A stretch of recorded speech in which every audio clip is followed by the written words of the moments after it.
Chapter 521. Overlord. God Thief frowned as he searched for this name in his mind. After some time, he suddenly nodded his head. I've heard of this name before. It's rumored that he's an incredible young man. Just based on his own ability, he established his own powerhouse in Nirvana realm. His words paused and his eyes suddenly shone. I heard that the Imperial Palace has kept quite a number of rare treasures and they are absolutely not inferior to these things in Death God Castle. It was because of this that God Thief remembered Dmo Xian's name. It's him. Yiqing Luo nodded. You know the blink movement's secret art. The light in God Thief's eyes dimmed slightly. He muttered Dmo Xian's name and immediately shook his head. No. Initially, he opened his mouth to talk to this young lady was because she displayed the blink movement's secret art. He wanted to find out from her mouth where she learned this secret art from and how she learned it to such an exquisite level. Dmo Xian, could it be that the item from that year was with Dmo Xian? Could it be that your old ancestor didn't impart this secret art to you, instead? Instead, he placed it in the Purgatory Tower as the reward for the first level of Purgatory. Yiqing Luo didn't ask this question. God Thief hid the deep meaning in his eyes and when he raised his eyes again, his eyes were filled with smiles. How would I be able to guess old ancestors' thoughts since you know the blink movement secret art? Then it's easy. The profound ice shackles key is on that prison guard. Steal the key over. Steal. After being locked up for 10 years, he still couldn't change his thief's temper. What was on his mind was still the idea of stealing something. Yiqing Luo sat down next to God Thief as she leaned against the wall and crossed her legs. You haven't answered my earlier question. God Thief. This young lady really didn't let go of any chance. This is Death God Castle's underground prison and those who are imprisoned here are all cultivators who had once barged into the underground prison and their cultivation are not bad. God Thief muttered to himself for a moment and started to answer Yiqing Luo's question. Those who are able to barge into the mechanism and reach the underground prison are all cultivators who were in Death God Castle and almost succeeded. When Yiqing Luo heard that, her slender brows creased slightly as she didn't understand. In a place like Death God Castle, shouldn't they just kill the intruders after catching them? Why did they go through so much trouble to build a dungeon and lock these people up in it? This trial lasted for 10 years. What benefits did this bring to Death God Castle? Because Death God Castle needs cultivators with decent abilities to nurture into their own thieves. Holy Pirate squinted his eyes and shot out a sharp light. If you do not agree, you will be locked up here and beaten every few days until you agree. As a thief who could enter Death God Castle. He must be a famous thief in the Nirvana realm. Some of these thieves had their own teams and weren't willing to betray them. Some of them had their own pride and were unwilling to lower themselves to others. But some of them, because they could not withstand the vicious beatings every now and then, finally agreed to the Death God Castle's request and signed a life and death contract. You were beaten up for 10 years. Yiqing Luo was astonished. Even the word coward was able to agitate God Thief's pride, so how did he survive after being beaten up by these guards for 10 years? No wonder God Thief's body was riddled with scars and scabs of all sizes. Chapter 522. These people in Death God Castle were really patient. 10 years didn't agree so they guarded for 10 years. These guards had extremely good control over the way and strength they used to beat people. Apparently they had gone through special training. Not only did they hit the most painful part of the human body, but they also didn't hurt the cultivator's meridians, in case it damaged the cultivator's ability. Yiqing Luo was about to kneel down in front of Death God Castle's Castle Lord. She had to admit that Death God Castle's Castle Lord was indeed an intelligent person. There was no lack of talents in this world, but what they lacked were talents who could be used by themselves. Making use of Death God Castle's rare treasures, they attracted numerous outstanding thieves or cultivators to come forth to steal.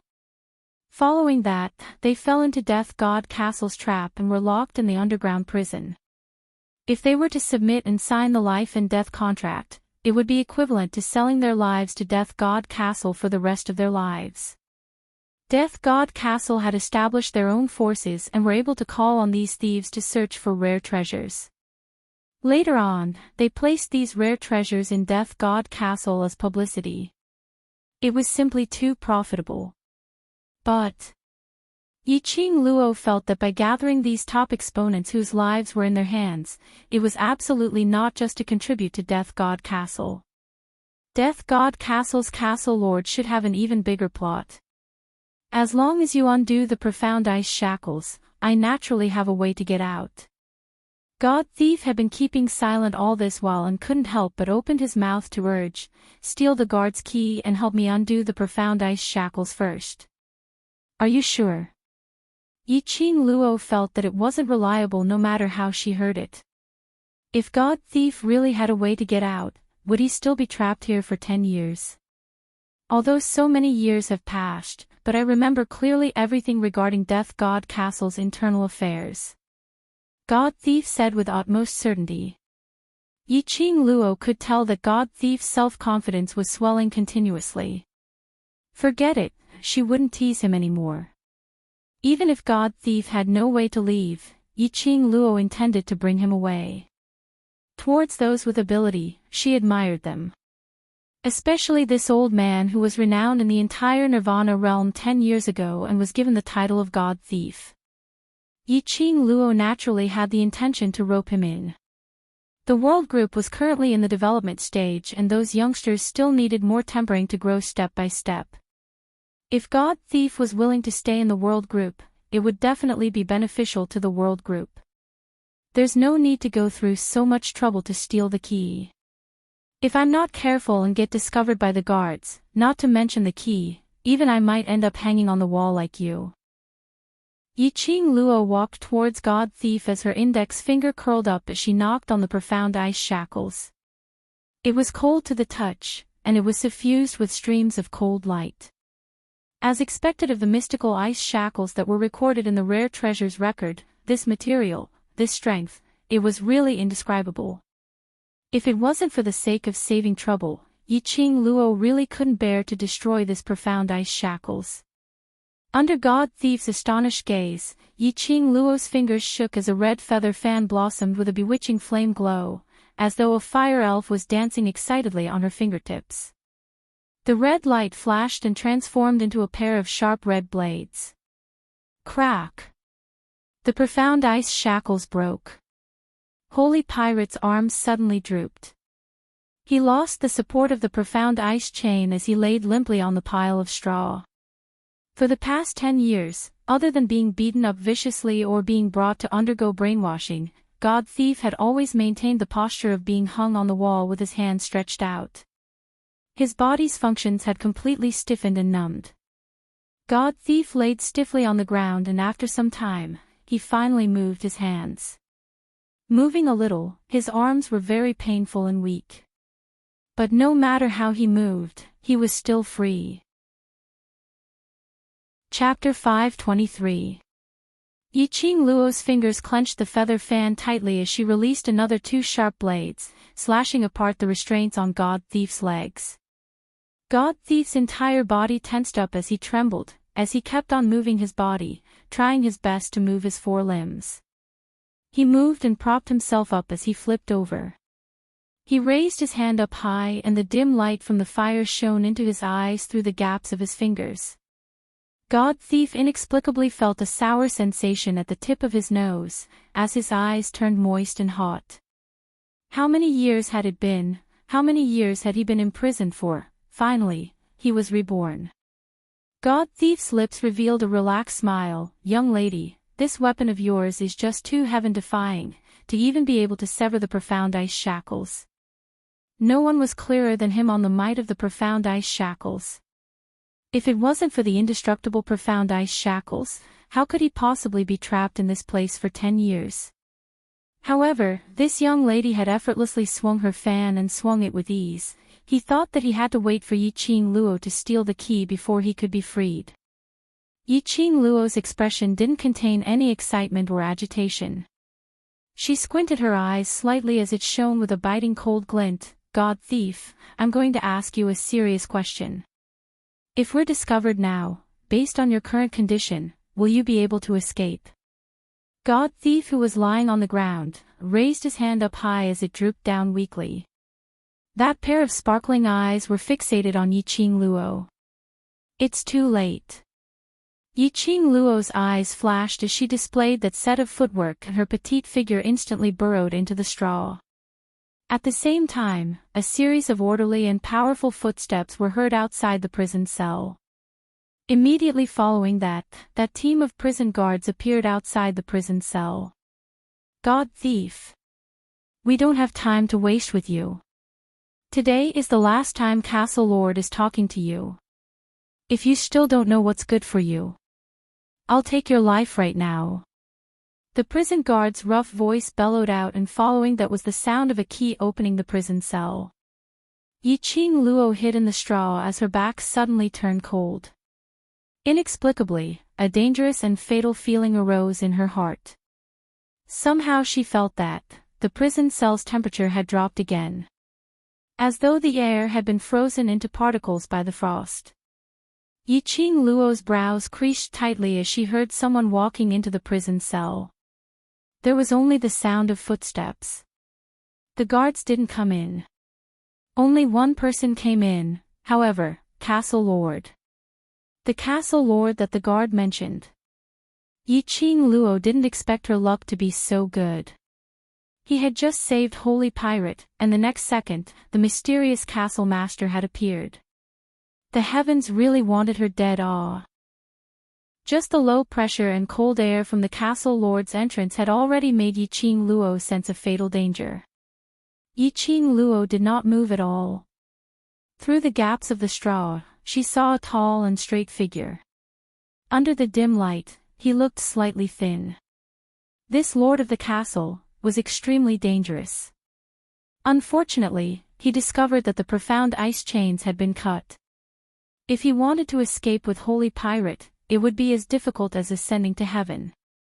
Saint Pirate, the Castle Lord's gentle voice seemed to be wrapped in a thick layer of frost, chilly and without the slightest emotion.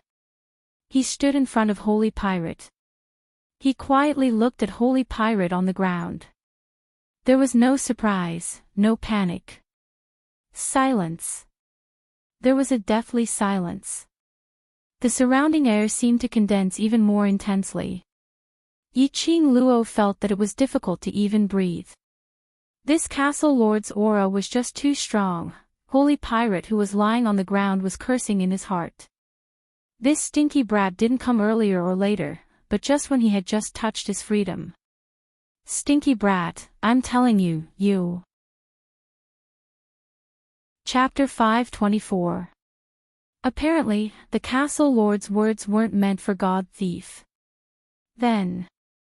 This sentence was meant for the third person in the prison cell, Yiqing Luo, to hear. He had indeed discovered her. Yiqing Luo knew in her heart that there was no way she could avoid this Castle Lord. His powerful aura was not inferior to Dmo Xian. Discovering her was something that would happen sooner or later. So Yiqing Luo couldn't be bothered to hide as she lifted the straw. That straw was like a fairy scattering flowers, as it directly flew out. The straw was damp and there was a fishy smell. How dare you? Who are you? How dare you barge into Death God Castle? The prison head, who was standing outside the prison cell, saw an unfamiliar lady in the cell, and his expression instantly turned gloomy. Especially when he saw the pile of straw that the lady had lifted, as it scattered onto the Castle Lord. How dare you be so rude to the Castle Lord? The prison head's expression changed as he swiftly rushed forward, drawing out his broadsword and slashed towards Yiqing Luo. Bam! Before he could get close to Yiqing Luo, the prison head seemed to be swept up by something as his body crashed heavily onto the wall, rolling onto the ground. The 10 overguards standing outside the prison cell were all dumbstruck, as they looked at the Castle Lord in astonishment. Yiqing Luo was also astonished. Earlier when the prison head slashed his broadsword over, she was just about to retaliate when she saw the castle lord standing opposite her, his sleeves fluttering as a burst of energy sent the prison head flying. This castle lord. Had he taken the wrong medicine? Attacking one's own people? Yiqing Luo narrowed her eyes as she started to size up the castle lord in front of her seriously. His jet black hair danced in the air, not tied up or tied up. The first thing that attracted Yiqing Luo was his eyes. It was a pair of cold, aloof, and arrogant eyes that glowed with a cold light. No desires, as calm as still water. It was as if nothing in the world could enter his eyes. He gave off a kind of coldness which made one's scalp go numb, as though it was covered with frost. That kind of coldness was emitted from his bones, a coldness towards all living things in the world. He just stood there, giving off a feeling of disdain towards the world. He was cold, but that face seemed as though it was sculpted by God's craftsmanship, full of vigor. What made Yiqing Luo even more astonished was that this person was wearing a blood-red long robe. It was fiery red like blood, representing passion and an evil charm that could charm the world.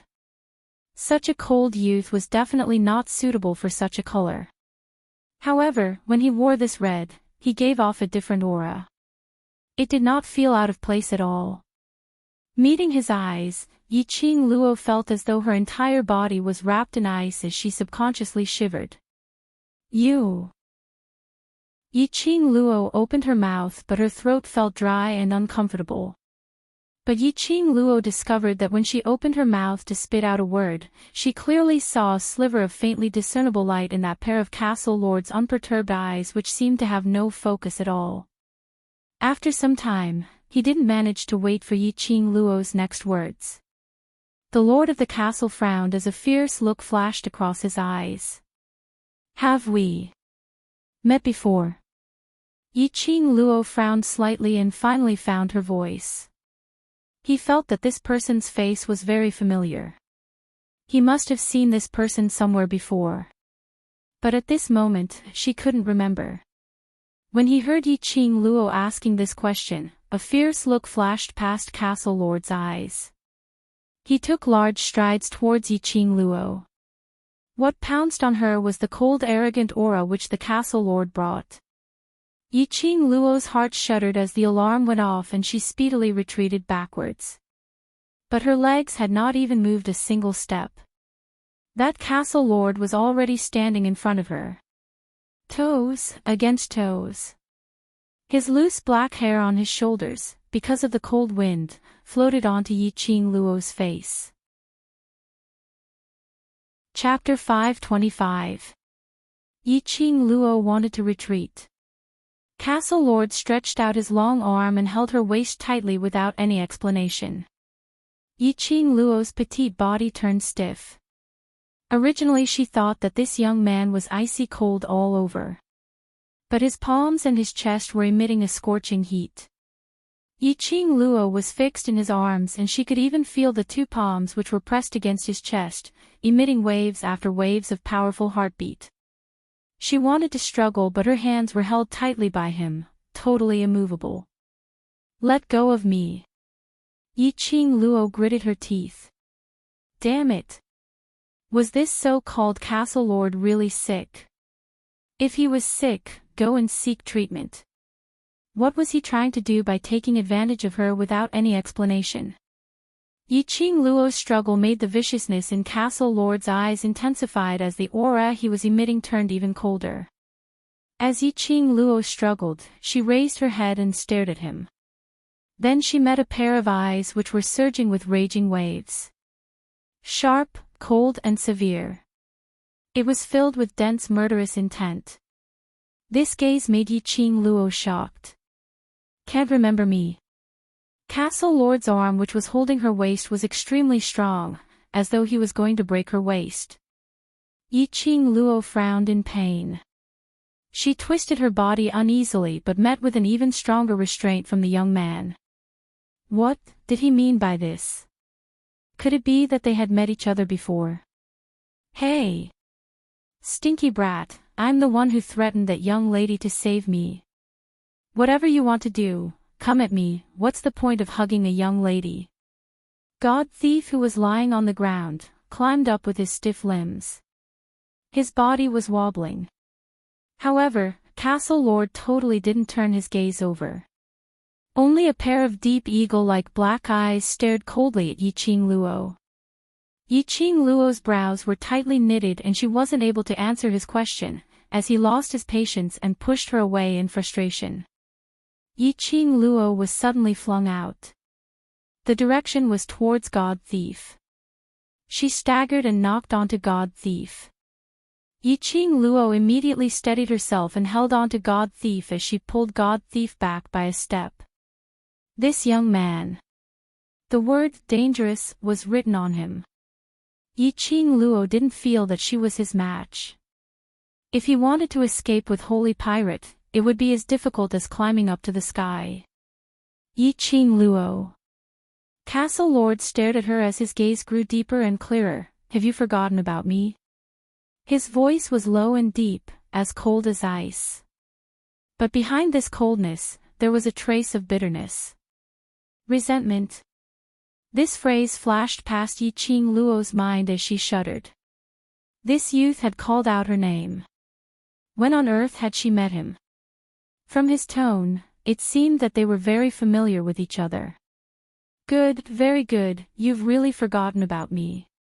Castle Lord chuckled. As he smiled, his expressionless face became increasingly eerie. He took a step back, and his slender body swayed slightly. Anger, monstrous anger, burned in his eyes.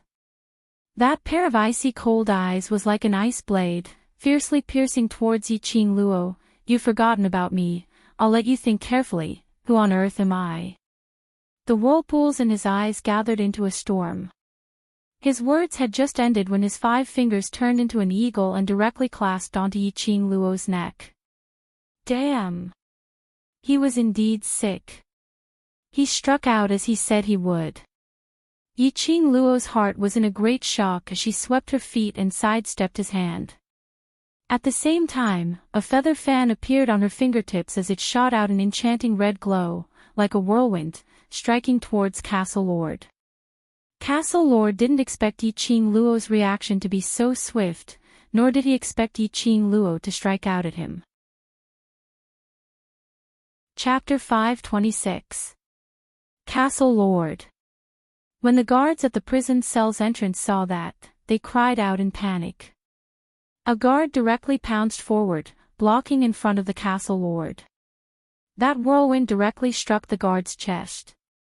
You want to kill me? The Castle Lord's expression turned gloomier and gloomier, as though it was covered with a layer of frost, as an intense chill shot out from his eyes. You actually want to kill me? You're sick. Yiqing Luo kept her feather fan as she stared at him vigilantly. You're allowed to kill me, but I'm not allowed to retaliate. Your life is mine. If I want you to die, then you have to die. The Castle Lord's gloomy eyes were swirling with a whirlpool, as though it was going to swallow up everything around it. Yiqing Luo's brows creased as she was stared at by that pair of eyes until her hair stood on end. She was absolutely certain that this Castle Lord was sick. And it wasn't a light illness. Yiqing Luo couldn't be bothered to tangle with this Castle Lord who had a hole in his brain. That bunch of brothers of hers were still waiting for her at the exquisite pagoda. My life is my own, no one can control my life. Yiqing Luo squinted her eyes slightly as her lips curled into an enchanting smile. Castle Lord keeps saying that I've forgotten about you, yet still acting so irritable, could it be? I'm Castle Lord's dream lover. Her tone was extremely frivolous, with a hint of a Casanova flirting with a decent lady. But this frivolous tone made one unable to feel annoyed. Those guards who were holding on to the head of the prison guard and those injured guards were all shocked. They stared at Yiqing Luo with their mouths agape, totally unable to believe that there was such a shameless, audacious lady in this world. Yiqing Luo's meaning was very obvious. She was ridiculing the Castle Lord for pestering her endlessly. which meant that she totally didn't know the castle lord. And narcissistically treating herself as the castle lord's dream lover. But the castle lord indeed didn't seem right. If it was any other intruder, even if it was a lady, in the castle lord's eyes, she was just a tool to work for Death God Castle. They had never seen their castle lord treating a lady like this. No, to put it more accurately, they had never seen their castle lord being so attentive towards anyone. In the eyes of the castle lord, no one could be tolerated. In this way, the raging fury in the dungeon guards' hearts towards Yiqing Luo slowly subsided. Today my thoughts are indeed a little chaotic. Why don't we meet again another day and have a good chat, how about that? Yiqing Luo's eyes narrowed as her lips curled into a charming smile, becoming more and more flirtatious. Her smile was like a blossoming mandala, releasing a soul-stirring charm. The castle lord was still expressionless, but his frosty eyes were faintly flickering with a faint luster. Just at this moment, the feather fan in Yiqing Luo's hand suddenly opened up. All the straw in the dungeon was swept up by the whirlwind. That speed was extremely fast. In an instant, all of them covered the castle lord's body. The straw had an extremely pungent smell. Before the guards could react, they felt a whirlwind blow past them. In the cell, apart from the castle lord, who was covered in straw and resembled a wooden stake, there was no one else. Castle master. The guards were all alarmed. Chase them. Give chase. Stop that woman and god thief. Go and shoot the signal flare. Some guards swiftly reacted as they stood up and ran while shouting for their companions. No need. Her cold voice was light and slow.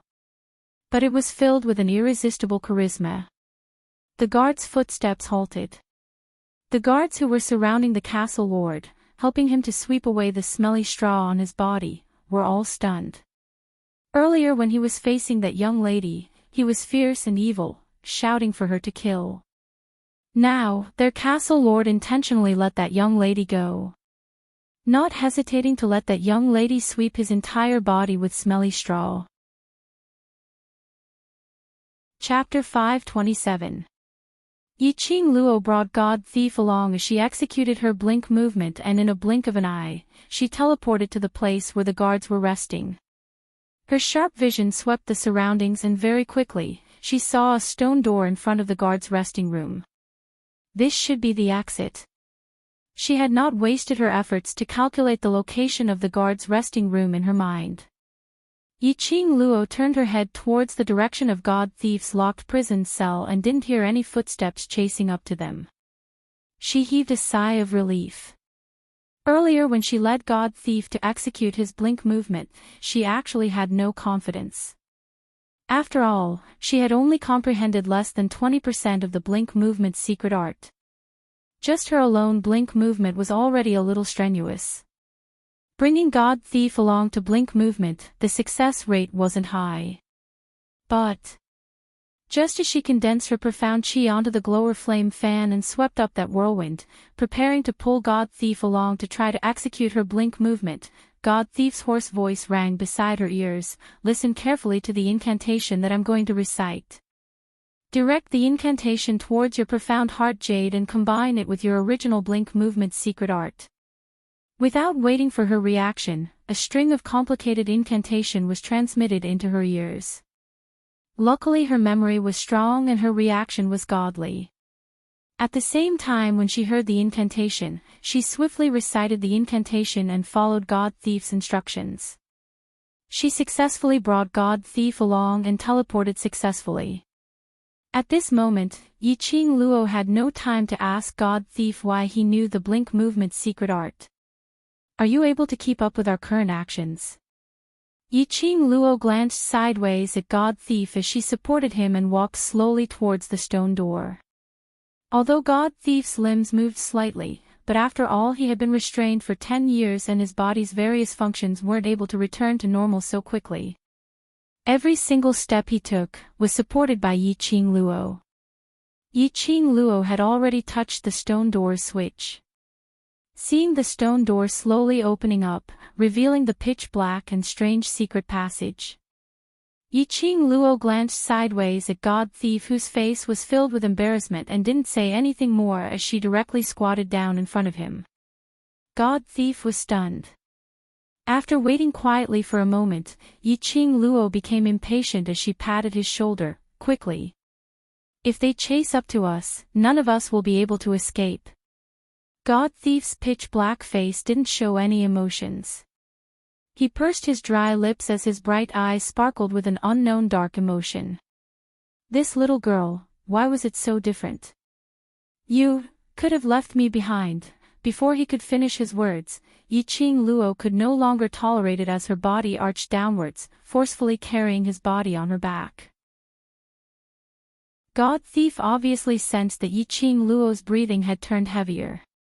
Although he had suffered miserably in the dungeon over the past 10 years, and his entire body had become thinner, he was still able to maintain his composure. But he was still a man. Yiqing Luo didn't hesitate as she carried him on her back and directly walked into the secret tunnel. He stared at this girl who looked extremely thin, but was filled with great hope. Holy Pirate's heart, which had been silent for 10 years, slowly came back to life. Looks like the turning point of his fate had really arrived. One harbored such thoughts while the other was concentrating on searching for the map drawn by Dmo Xian in her mind. No one noticed that after they stepped into the secret passage, the stone door behind them quickly closed. Before it closed, a pair of bone-chilling, yet complicated eyes stared at them without blinking. Fort Master.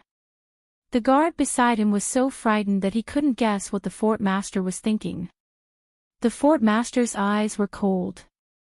Just one look seemed to make one fall into an ice cellar, chilling to the bone. She wasn't pretending.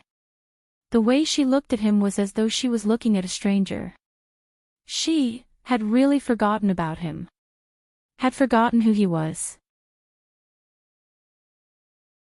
Chapter 528. After stepping into the secret tunnel, Yiqing Luo was initially still very cautious, afraid that there were any mechanisms or arrays. After walking for a long distance, they did not encounter any danger. After turning a corner, Yiqing Luo heaved a sigh of relief when she saw the secret tunnels extending in all directions. Finally, it was the secret passage on the map. Yiqing Luo searched for her current location in her mind and found the secret tunnel in the direction of the exquisite pagoda as she headed straight for it. Young lady, the direction to leave is that way. God Thief laid on Yiqing Luo's shoulder as he reminded her. Yiqing Luo's footsteps didn't stop as she followed the map in her memory and the array marked by Dmo Xian, speedily avoiding every single array. Even though she was carrying Holy Pirate on her back, it did not slow her down. The strange footwork under his feet continued to be displayed. Holy Pirate furrowed his eyebrows. His eyes were filled with confusion. However, he didn't open his mouth to remind her again. Yiqing Luo was able to accurately avoid all the arrays that were set up, and when faced with numerous secret passageways, she didn't hesitate to choose a passageway to advance swiftly. Clearly, he knew where these secret passages led to. As Yiqing Luo walked forward, she scanned the surroundings. Along the way, he didn't see any signs of a fight or blood stains in the secret passage. Yiqing Luo heaved a sigh of relief as they neared the direction of the exquisite pagoda's secret chamber. However, he didn't have the time to finish exhaling. Yiqing Luo's footsteps suddenly halted. The expression on his face was somewhat grave. She could hear the sounds of fighting coming from the secret chamber where the exquisite pagoda was hidden. Maybe it was because he had smelled the bloody stench of Holy Pirate on his back for a long time.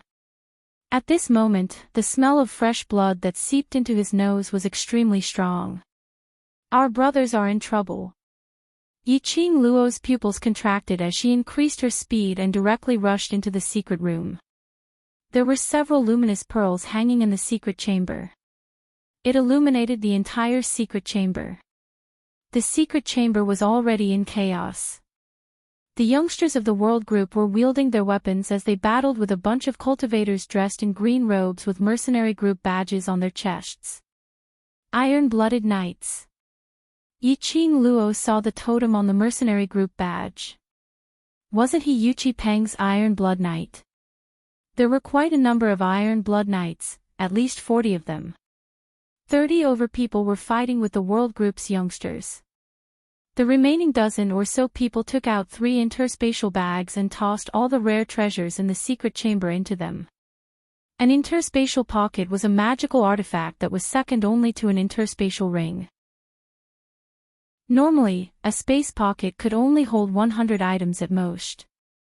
He really didn't want to let go of even the slightest bit of advantage. Yiqing Luo narrowed her eyes. Those people who were still in battle had not discovered her arrival. Yiqing Luo placed God Thief in a corner. Wait for me here.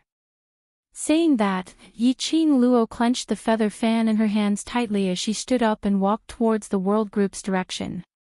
The leader of the Iron Blood Warriors was Yuchi Peng. Yan Xiaoyi and Qiao Jin trapped Yuchi Peng together and fought with him. Yuchi Peng's weapon was a huge axe. As he brandished it, it brought along a strong burst of profound energy, forcing Yan Xiaoyi and Qiao Jin to join forces, before they could barely block his gigantic axe. Whereas at this moment, behind Yan Xiaoyi and Qiao Jin, an Iron Blood Warrior cultivator got close to them as he silently raised the huge blade in his hands and directly chopped down towards their heads.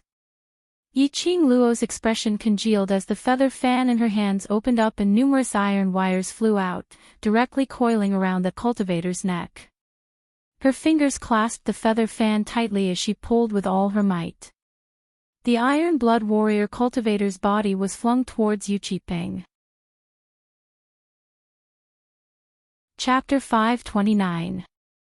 Instantly, flesh and blood splattered everywhere. Yan Xiaoyi and Qiao Jin reacted in time as they speedily retreated, evading the huge axe's profound chi fluctuations. Qing Luo. On seeing that familiar figure appearing in front of them, the both of them were overjoyed. The other youngsters who were battling heard Yan Xiaoyi's voice and immediately turned their gazes over. Indeed, they saw that slender figure standing in front of Yuchi Peng. Her posture was outstanding as she stood upright. Her pair of charming eyes were like torches, as though it was tainted with endless frost as she stared coldly at Yuchi Peng. She didn't look at them. But the youngsters could feel Yiqing Luo's worry towards them. Their hearts, which had been hanging in suspense, mysteriously calmed down. As long as Yiqing Luo was here, everything would not be a problem. There was no difficulty which could obstruct their footsteps. They had already barged into Death God Castle and obtained the exquisite pagoda. Were they still afraid of the Iron Blood Warriors? Trying to spoil their mission, trying to disintegrate the World Group? No. But they could. The youngsters' battle intent was instantly ignited at the instant when Yiqing Luo appeared. God Thief, who was sitting in the corner, trying his best to loosen up his muscles, and when he saw this scene, a sliver of astonishment flashed past his eyes. These youngsters actually exploded with energy which made him feel overwhelmed in an instant. Their gazes were filled with a confident glow. Was it because of Yiqing Luo's appearance? It seemed as though these youngsters' gazes were indeed revolving around the young lady. Ha! Indeed, a lass who was filled with surprises. He was getting more and more interested in this lass. At this moment, Yiqing Luo didn't know what God Thief was thinking about. Her cold gaze swept past Yuchi Peng in disdain as her lips curled into a sneer of ridicule. Eldest young master Yuchi is such a filthy person. What's the logic of snatching the mission which had already been given away? Given away? You're obviously the one who snatched it away forcefully. Yuchi Peng's eyes burst out with an eerie viciousness. This originally belongs to me. If you don't have the ability to keep this mission, then don't try to be brave. Yiqing Luo sneered. That's right, if you don't have the ability to keep the mission, then why try to be brave? Now you're like a sinister rat, playing tricks behind the scenes, which really suits your Yuchi family style. Yuchi Peng's expression turned stiff. Yiqing Luo's words were obviously mocking him. In the mercenary guild, he was the one who couldn't hold on to the mission and gave it to the world group. A wisp of faintly discernible black energy flashed past Yuchi Peng's eyes. His hand, which was holding the huge axe, tightened as he directly chopped towards Yiqing Luo. "What are you talking about? Speak with your ability." When the axe chopped down, it brought about an extremely strong fluctuation of Xian Qi. Yiqing Luo narrowed her eyes as she speedily took half a step back. Her eyes were filled with coldness as she curled her lips in disdain. Is young Master Yuchi so afraid of the world group? He actually didn't hesitate to use his own soul to make a deal. Looks like the Yuchi family's fate has come to an end. It was just as she and old man Song had guessed. This Yuchi Peng attached the aura of the dark forces onto the giant axe. Such a deal could easily end up like what happened to Yi Qingling in the past, where her soul was completely devoured by the dark forces' profound yin qi. The reason why Yuchi Peng was so confident was indeed because of the deal with the dark forces. Hearing Yiqing Luo's words, Yuchi Peng's expression changed slightly. His gloomy eyes were filled with coldness. Occasionally, a wisp of black gas would flash past. "You. How did you know? How did you know about the dark forces' energy? How did you know that he had used his soul to make a deal?" His deepest hidden secret had been discovered by Yiqing Luo. He was even ridiculed by Yiqing Luo. This was as though his pride had been stepped on fiercely by Yiqing Luo. Chapter 530. Yiqing Luo's eyes sunk slightly. In her mind, old man Song sighed worriedly. If the dark force's energy was residing in Yuchi Peng's courtyard, then perhaps Yuchi Peng could still be saved. But now, Yuchi Peng chose to let the dark force's energy to attach itself to him at any time and place. Now that he was exposed by Yiqing Luo, his heart suffered a heavy blow. A restless and uneasy heart had an opening, allowing the dark force's energy to swiftly swallow Yuchi Peng's soul. When Yiqing Luo heard that, she recalled the previous Yiqing Ling. After she was controlled by the dark forces, she became a marionette. That energy was extremely strong. If the dark forces' energy was completely merged with Yuchi Peng, then it would be even harder to deal with. This mission, Iron Blood warriors must take it. Yuchi Peng suppressed the panic and fear in his heart from being seen through, as he waved the huge axe in his hand, chopping towards Yiqing Luo's head. Yiqing Luo's lips curled upwards, as the feather fan in her hand spun, condensing profound qi into the feather fan, shooting out numerous bewitching red rays, like sharp blades, meeting Yuchi Peng's attack. Yiqing Luo resisted Yuchi Peng's attack. Moreover, it was a relaxed look, without any pressure at all. When Yan Xiaoyi and Qiao Jin saw this, they were reassured. At the same time, they joined the other youngsters' battle. Momentarily, the entire secret room was in chaos, as the blood stench became thicker. In mid-air, the red ray's sharp blade spun, encircling Yuchi Peng's surroundings once. Following that, like a whirlwind, it directly spun towards Yiqing Luo's direction. Yiqing Luo's slender hand stretched out, as she caught the feather fan steadily. The next second, her feet were like the wind, as she speedily closed in on Yuchi Peng. Yuchi Peng's huge axe looked heavy, but when he waved it, it was extremely nimble. His reaction was extremely swift, as that axe blocked Yiqing Luo's flying red ray's sharp blades. Only, when he blocked the last sharp blade, his back suddenly felt a chill. He saw Yiqing Luo, who was originally standing 10 steps away from him, suddenly appearing behind his back. He raised his huge axe, speedily turned around and chopped downwards. This turn, he saw that crafty sneer in Yiqing Luo's eyes. At the same time, Yuchi Peng felt a dull pain on his chest. He saw Yiqing Luo had unknowingly slipped out a dagger from the handle of that feather fan. The dagger pierced into his chest without missing an inch. Immediately following that, Yiqing Luo's slender hand slapped hard on the other side of his chest. The inertia caused Yu Qipeng's body to fly backwards. He pulled out the dagger that was stuck in his chest. His entire body smashed into the wall of the secret chamber. Yu Qipeng was in so much pain that his entire face contorted into a ball, as his pair of sinister and spicy eyes stared fiercely at Yiqing Luo. It was as if he wanted to tear her into pieces. Yiqing Luo pulled out a handkerchief from her sleeve and gently wiped the dagger on the handle of the fan. That posture, that attitude, was almost cold and merciless. Eldest young Master Yuqi, even if this mission is given to you, do you really think that you have this life to hand in this mission? Yiqing Luo sneered, as she casually threw that blood-stained handkerchief onto the ground. She slowly walks towards Yu Qipeng, her steps are light and her posture is elegant. A sense of fear arose in Yu Qipeng's heart for no reason. After being stabbed by Yiqing Luo, followed by a palm strike, he could feel the energy in his body gradually disappearing.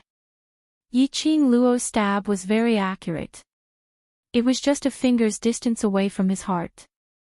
It made him feel so much pain that he wished he was dead, but it didn't take his life. Chapter 531. Yiqing Luo looked disdainfully at him from above as her eyes were filled with disdain. Yu Qipeng, think about it carefully. The Iron Blood Knights that you've worked so hard to manage, who are you going to hand over to as the group leader? Yu Qipeng's expression turned even more subservient. He was so angry that his entire body was twitching and shaking. The wound on his chest was getting more and more painful. Fresh blood kept gushing out and in an instant, it had dyed his green long robe into blooming red flowers. You dare to kill me? Yu Qipeng clenched his teeth as he squeezed out these few words with extreme difficulty. His forehead was covered with cold sweat. Until now, Yu Qipeng still couldn't believe that he possessed such powerful strength. His profound grade had also risen by 3 grades because of this huge axe, surging straight into Earth profound grade. In just one move, he was defeated in the hands of a young lass who was still wet behind her ears. Kill you? Do you need me to do it? Yiqing Luo sneered in disdain as she squinted her eyes as she looked at the huge axe in his hand with a smile which didn't look like a smile. You. This was simply a naked humiliation. Yu Qipeng was so angry that he gritted his teeth as a ball of red emerged on his pale face due to the raging flames. Smart eldest young Master Yuqi, still haven't discovered it. Yiqing Luo's brows rose slightly as the arc on her lips became extremely ridiculing. What do you mean? Yu Qipeng realized the strangeness in Yiqing Luo's words as his heart suddenly contracted. An ominous premonition started to spread from the bottom of his heart. His question didn't get an answer.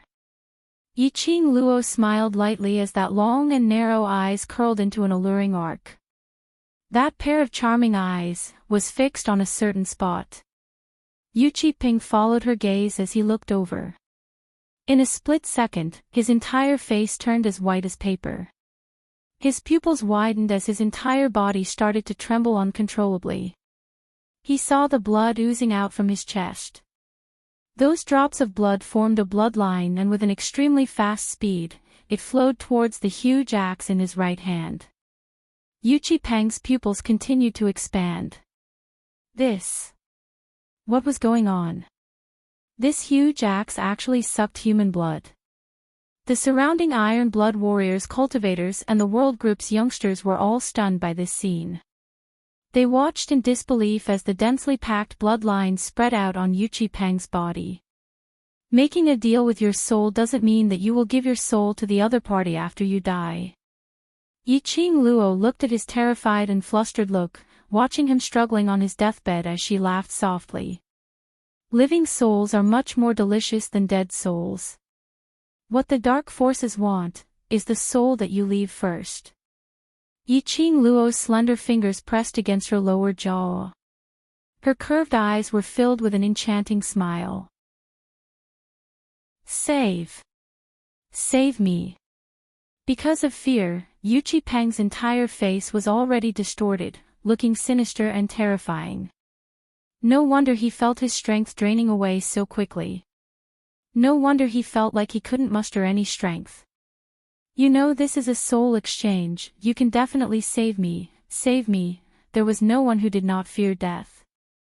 Especially someone like Yuchi Peng, who was extremely ambitious. How could he bear to die now? There are conditions for saving you. Yiqing Luo's eyes were cold. Yuchi Peng hurriedly nodded his head. As long as you save me, I will agree to any request. I promise you everything. Yiqing Luo's vision revolved around the surroundings. All of you have heard that right.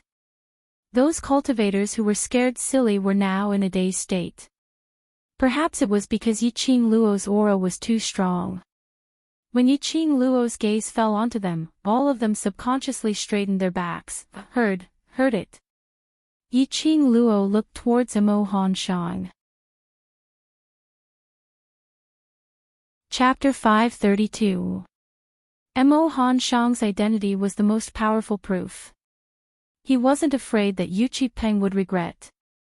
Unless he didn't want to mingle in the mercenary world anymore. Then. I'll save you. Yiqing Luo took a step back as she looked at Yuchi Peng's malevolent and twisted face as her lips curled cruelly. But, can you take it? Yes. I can. As long as I can keep my life. I can take any kind of pain. Yuchi Peng felt that the blood in his body was almost sucked dry. His face turned paler and paler and he didn't even have the energy to open his mouth to speak.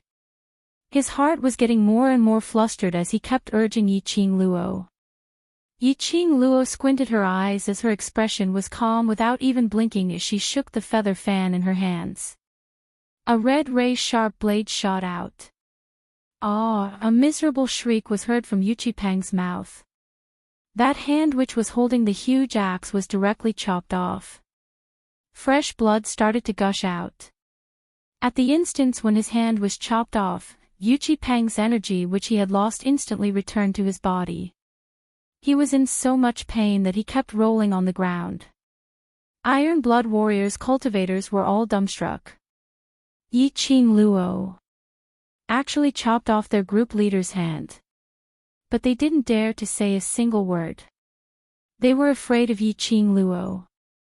A 14 or 15-year-old young lady, after doing such a cruel thing, could still display such calmness. Even that pair of cold and charming eyes didn't have the slightest fluctuation. Yiqing Luo, you. Yuchi Peng was in so much pain that he curled up into a ball as the fury and hatred in his heart surged up at this instance. She chopped off his hand. He wanted to hold the huge axe, the hand which led the Iron Blood Warriors into battle. But it was chopped off just like that. From now onwards, he had become a cripple. What about me? Isn't this to save you? Yiqing Luo raised her brows disapprovingly. If not for this, do you think you still have the energy to howl so loudly? Yuchi Peng's eyes which were filled with fury instantly choked. He was stunned for a moment as he endured the intense pain in his wrist. Indeed, earlier he didn't even have the energy to speak, not to mention rolling on the ground, or even flying into a rage at Yiqing Luo.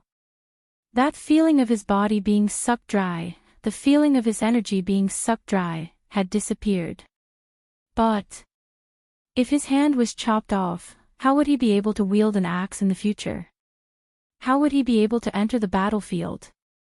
He could have just told him to throw away that giant axe, so why did he still? The dark force's energy is the profounding qi. Once it absorbs your living soul, will you be able to struggle free from that broken axe? Yiqing Luo seemed to have seen through Yuchi Peng's thoughts as she sneered.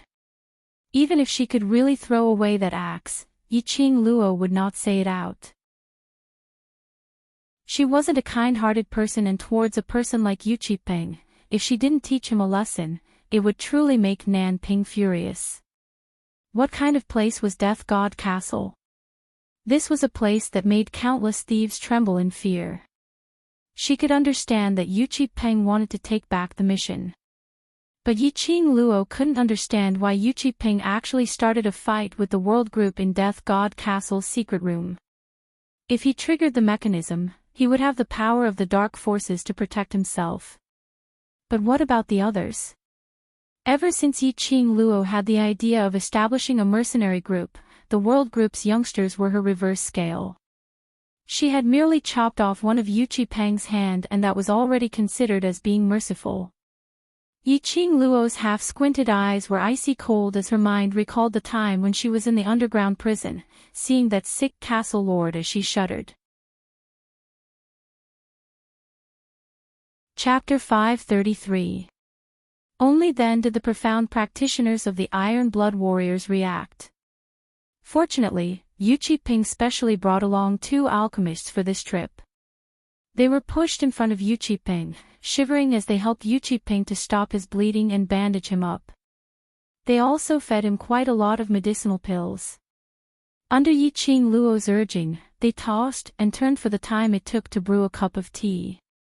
By the time the blood on Yu Qipeng's wrist had stopped, Yiqing Luo speedily asked everyone to leave the secret room. After everyone left the secret room, Yiqing Luo was still standing in the secret room. Qing Luo, still not leaving? Yan Xiaoyi leaned in.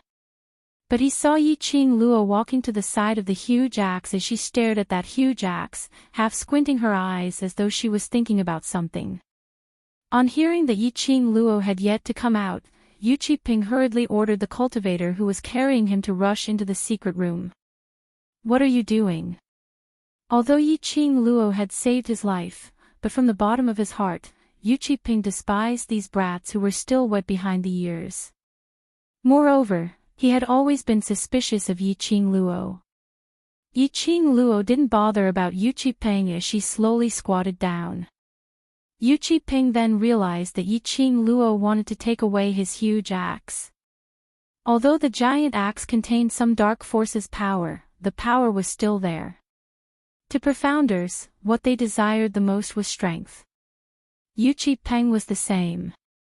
Otherwise, he would not have used his soul to exchange for more power with the dark forces. Seeing Yiqing Luo's interest towards the huge axe, he thought of the huge axe's power. Fear was fear, but his thirst for power made him unwilling to truly give up on this giant axe. How could Yiqing Luo not see through Yu Qipeng's vile thoughts? She sneered and moved her body away. Are you sure you still want this broken axe? Yu Qipeng's gaze stared straight at the huge axe. Immediately, his face was filled with shock, and his entire body trembled. On that huge axe, there was still half of Yu Qipeng's arm. It did not loosen from the handle at all because it was cut off. His 5 fingers were still tightly gripping the handle of the giant axe. It should have been covered in blood because half of his arm had been cut off. However, there was no trace of blood on that hand. Furthermore, it was pale and shriveled, as though it was only skin wrapped around a few bones. Yu Qipeng's scalp tingled as goosebumps appeared all over his body. If he had continued to hold on to that giant axe, it wouldn't just be that half of his hand that had turned into a dried corpse. At this moment, how would Yu Qipeng dare to have any thoughts towards that giant axe? Looking at Yu Qipeng's expression, Yiqing Luo knew what he was thinking. She curled her lips in disdain, lowered her eyes again, and reached for the giant axe. Little girl, wait. Suddenly, an old voice came from behind. Soon after, she heard the sound of staggering footsteps approaching her step by step. Yiqing Luo's hand, which had yet to touch the huge axe, suddenly paused. She turned her head and saw Holy Pirate crawl out from the corner. He walked toward her with strange and comical steps. The people standing at the entrance of the secret room were startled. None of them realized that there was someone else in this secret room. Holy shit! Who was this filthy, stinky old man? His skin color was completely obscured by the filth on his body. Dark forces. Holy Pirate didn't bother about the gazes on him as he walked directly to Yiqing Luo's side and lifted his leg to kick the huge axe. Yiqing Luo tilted her head, you know. Holy Pirate didn't say a word. On that pitch-black face, Yiqing Luo couldn't tell what his current emotions were. Chapter 534. God Thief slowly squatted down. Although his actions seemed stiff, but at least he squatted down. He stretched out his hand as he picked up the huge axe. When the huge axe was on the ground, other than feeling that the 5 withered fingers were a little strange, there wasn't anything else. But at this moment, the minute God Thief touched the huge axe, they saw a ball of black, the 5 fingers which were cut off from the long handle, charging directly towards God Thief's hand. The entire huge axe was instantly encircled by the black chi. God Thief. Yiqing Luo frowned as she berated.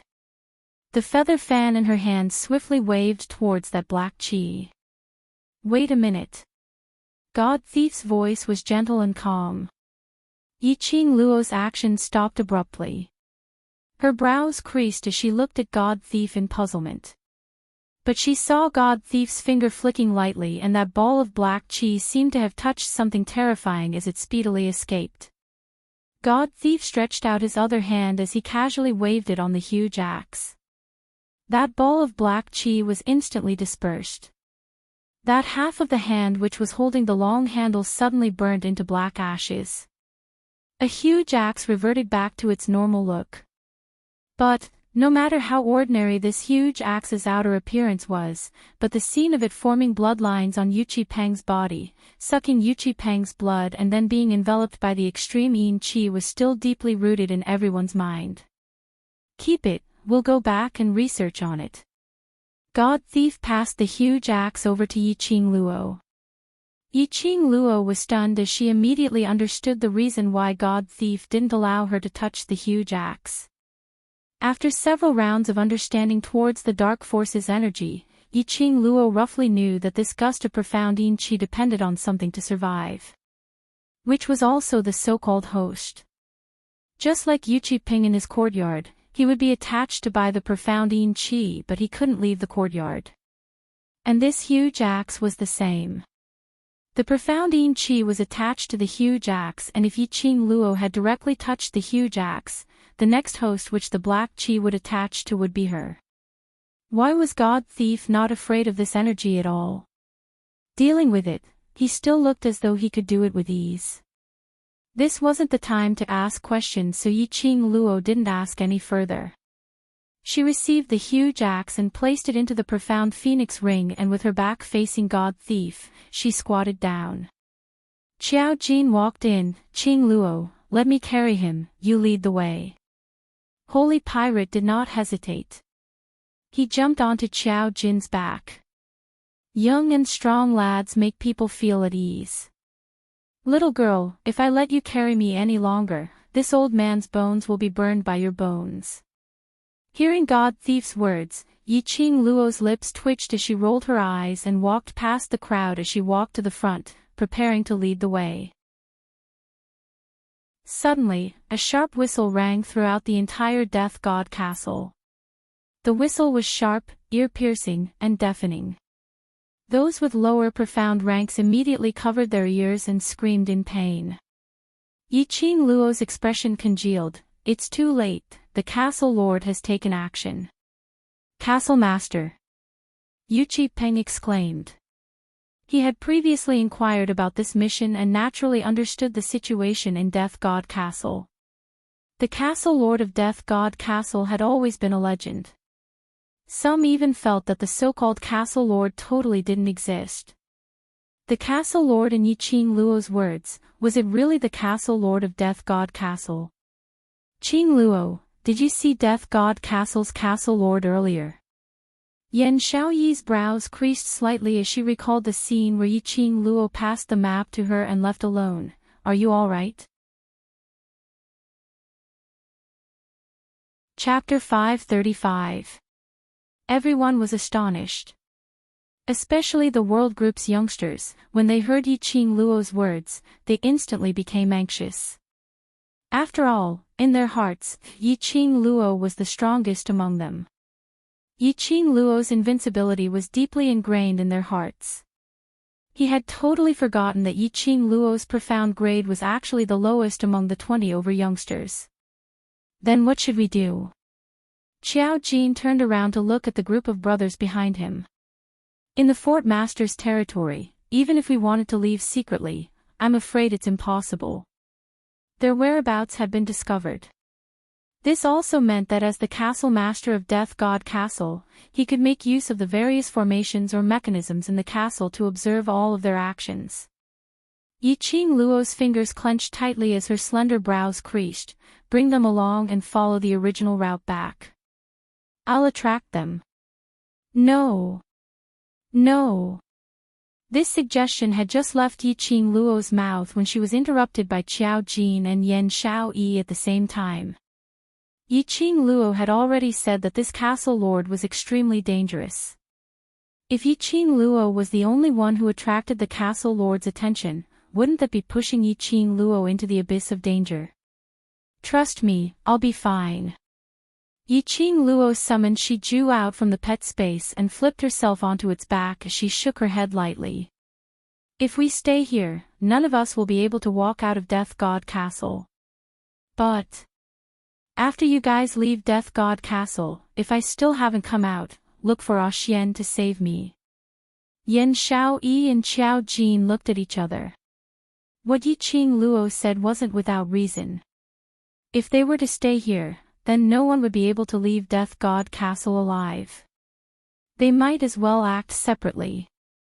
As long as they brought the Overlord over, they would definitely be able to save Yiqing Luo. What they needed to do now was to believe in Yiqing Luo. He trusted in her ability to survive. Qing Luo.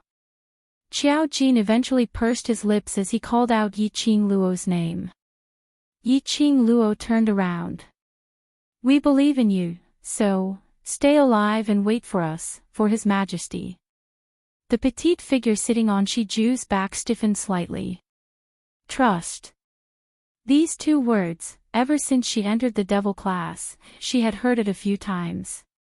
She was very glad that she was allocated to the devil class, and was able to get to know this group of brothers. He had never felt so close to another person's heart. From the brothers of the devil class, he could feel such a warm feeling in his heart. They saw her as their hope. And they were also her hope. Yiqing Luo's lips curled up into a smile filled with confidence. All right. She spat out a word from her pink lips. With that, the giant leopard beast beneath him moved its limbs and disappeared into the secret passage in the blink of an eye. The profound practitioners of the Iron Blood Warriors had been listening attentively to their conversation. After all, this group of people was their only hope of survival.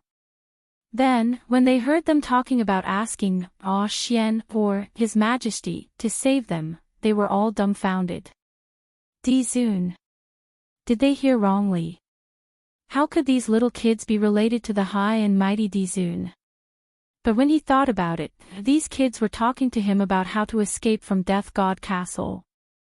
It wouldn't do them any good to mention Dizun for no reason. Moreover, the Dizun's name seemed to contain the word Xian. The Iron Blood Warriors candidates all drew in a breath of cold air as they suppressed the restlessness in their hearts. If these youngsters were really related to the Dizun, then they had almost killed all these youths just now. Chapter 536. Yiqing Luo, who was speedily rushing towards the direction of the whistle, didn't have the time to delve into the thoughts of the Iron Blood Warriors. She had to fight for time for her brothers to leave. If she didn't guess wrongly, Castle Lord had created such a huge commotion, it should be because of her. It wasn't that Yiqing Luo was narcissistic. But this Castle Lord. His attitude towards her was really as though he hadn't taken any medication. She only felt that the Castle Lord's face was rather familiar. But that didn't mean that she really knew him. Castle Lord had a "you dare to forget about me" expression, which made Yiqing Luo's heart filled with curses. In her mind, there really wasn't a single bit of memory regarding the Castle Lord. That astonishing, outstanding face, if they really had a deep relationship, Yiqing Luo would absolutely not forget about it. The whistle was getting nearer and nearer. Along the way, Yiqing Luo didn't intentionally avoid any arrays or mechanisms, directly passing through without any obstruction. She was even more certain of the guess in her heart. This Castle Lord's target was indeed her. He intentionally created such a commotion, just to lure her to look for him. In the long secret passage, a ray of light was faintly projected from the front. She was about to reach her destination. That destination which the Castle Lord had set for her. Yiqing Luo didn't have the slightest feeling of relief. Her heart was beating wildly. She frowned as she raised her hand and pressed it against her chest. The rate of her heartbeat was slightly hurried. She was nervous, but also afraid. It had been a long time since she had such a feeling. The whistle sounded, and it stopped. A creak sound was heard and the flickering door in front of her slowly opened just as Yiqing Luo approached it. A ray of bright light shot into Yiqing Luo's eyes. She raised her hand and blocked that ray of light. Squinting her eyes, she stared vigilantly at everything behind this door. Then, he saw a figure standing against the light. A blood-red robe, under the light, seemed to be plated with a layer of gold, sparkling with luster. His black hair fluttered on his shoulders even though there was no wind. Looking from afar, Yiqing Luo felt the man's entire body emitting a chill. His eyes were filled with a chilly aura, staring straight at her. Yiqing Luo's heart trembled. Looking around, he didn't see anyone else. Yiqing Luo's brows creased tightly. That whistle just now, wasn't that the whistle to summon the guards of Death God Castle? How could this be? Yiqing Luo's expression suddenly sunk. You want to deal with my friend? The man who stood against the light took heavy steps towards Yiqing Luo. The cold air that came from his body assaulted her face. He lowered his eyes, his gaze cold, and his tone overbearing. The safety of your friends depends on whether you listen to me or not. Her voice was cold and emotionless. But Yiqing Luo somehow heard a cool and wild feeling from it. Are you threatening me? Yiqing Luo raised her brows. She really couldn't figure out what the lord of the castle wanted to do. The castle lord raised his chin. He was indeed threatening Yiqing Luo. Yiqing Luo laughed involuntarily. Do you know that what I hate the most is threats? Her smile was like a flower, but it did not reach her eyes. Her voice paused and Yiqing Luo's figure moved. Her speed was extremely fast and in just an instant, the feather fan in her hands was aimed directly at the castle lord's chest. The castle lord dodged sideways. Following that, his long arm stretched out, grabbing Yiqing Luo's wrist. Using a little strength, Yiqing Luo's feet lost balance as she staggered and fell forward. Chapter 537. You still want to kill me? The icy cold words seemed to be squeezed out from the slits of his teeth, containing a thick grievance. Castle Lord's chilly eyes were filled with an intense chill as he stared at Yiqing Luo sinisterly. That gaze seemed to want to tear Yiqing Luo into pieces, but it concealed some other emotions. It was so complicated that Yiqing Luo couldn't understand it at all. To catch bandits, first catch the ringleader. If I catch you, would I still be afraid of those guards stopping my brothers? Yiqing Luo calmly met Castle Lord's sharp gaze, not concealing her own thoughts at all. Yiqing Luo. Castle Lord flew into a rage out of humiliation as he bellowed. The cold and arrogant face of the wooden man twisted a little. Yiqing Luo's brows creased even tighter. From this look, Castle Lord's face seemed even more familiar. Where on earth had she seen this face before? Suddenly, Yi-Ching Luo had a flash of inspiration as she suddenly thought of something. You are that. That chilly expression and sharp gaze young man. Upon hearing Yi-Ching Luo's words, the cold lines on his face instantly softened. He stretched out his hand and his cold fingers lifted Yi-Ching Luo's lower jaw. He forced her gaze to meet his. That pair of malicious eyes faintly sparkled with a ray of hope, you've recalled. His tone was filled with joy. Yi-Ching Luo frowned, thinking of him made him so happy. Only, in her memory, she didn't feel that she knew him. Yi-Ching Luo pursed her lips as she tried to probe, Have you been to Heavenly Academy before? The glow in the young man's eyes darkened. After some time, he nodded his head. Then if I didn't remember wrongly, have we met at Heavenly Academy's novice training grounds? Yi-Ching Luo added another sentence to probe. At that time, she was at the training grounds, following the instructor's instructions, training. She felt someone staring at her and casually glanced over. It seemed that this castle lord was among those few masters. She even used his face to compare with Dmo Xian. Only, she didn't put that episode in her heart, so naturally she didn't remember that young man. Wasn't it normal to not recognize him when she saw him? Yi-Ching Luo was really in a daze. The cold fingers on her chin suddenly tightened their grip, causing her to frown and suck in a breath of cold air from the pain. Damn it! Was it acting up again? A cold glint flashed past Yi-Ching Luo's charming eyes, profound chi palm wind stirred and profound chi broke out of her body. Her palm was wrapped in a ball of red light as she swung it straight at the castle lord's chest. However, the castle lord had no intention of dodging. He pinched Yi-Ching Luo's lower jaw like that, as though a wild beast staring at its prey, staring at her without blinking. Yi-Ching Luo's palm strike landed directly on his chest. His expression did not change in the slightest. Only his slender body stiffened for a moment. A shallow, muffled groan escaped from his nostrils. The castle lord's face became even colder. Yi-Ching Luo was cursing in her heart, what kind of mental illness was this? He would rather be beaten than let go of her. Her palm strike was merciless. If it was any other lower profound grade cultivator, their internal organs would be affected by this palm strike. But he didn't even change his expression. On the contrary, his fingers clenched even tighter. The piercing pain from her lower jaw made Yi-Ching Luo feel that her lower jaw bone was about to be crushed by him.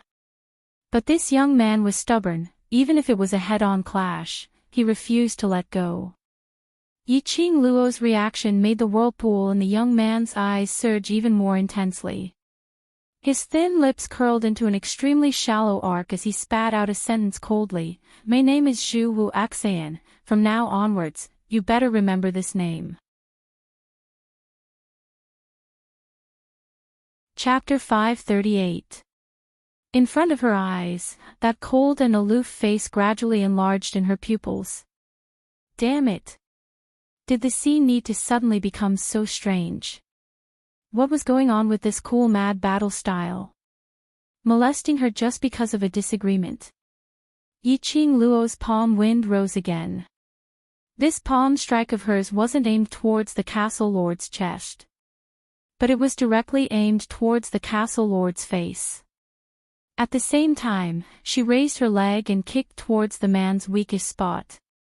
However, the castle lord seemed to have guessed her actions as his slender long legs pressed down on Yi-Ching Luo's legs as he locked both of her hands. His thin lips and Yi-Ching Luo's were separated by a finger's distance. Ow!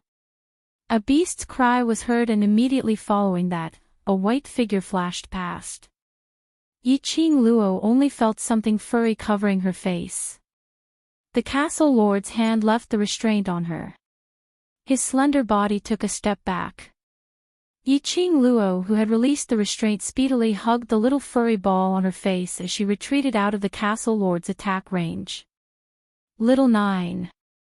This little furry ball wasn't anyone else but the nine-tailed fox. Little Nine's sharp mouth stuck close to Yiqing Luo's face. Only this time, it wasn't licking her face like usual. Instead, it revealed its sharp teeth and bit her. Little Nine controlled his strength, but Yiqing Luo still felt a piercing pain. Little Nine was angry. Dmo Xian passed Little Nine to her so that he could protect her in Death God Castle. But unfortunately, Yiqing Luo left Little Nine outside Death God Castle. All right, Little Nine, it's my fault. Luckily you came over in time to save me. Yiqing Luo rubbed the area where she was bitten and rubbed its little head as her eyes were covered with a layer of warmth. Humph. Little Nine turned its head away as its little emotions started to surge up. It felt that its future mistress didn't trust its ability. Although it couldn't be compared to future mistress's white tiger sacred beast, but at least it was the one and only nine-tailed fox sacred beast. Look, it just didn't catch up to her, and future mistress was almost kissed by another man. If Master knew that Master couldn't bear to vent his anger on his future mistress, he would definitely vent his anger on it. The pitch-black fox eyes of Little Nine formed a long and narrow arc, fiercely glaring at Shiju, who was sitting up straight. He was simply about to vomit blood. Seeing his master being molested by another man, he did not step forward to help his master. Shiju blinked its bell-like eyes innocently, not understanding why the nine-tailed fox's eyes were filled with contempt.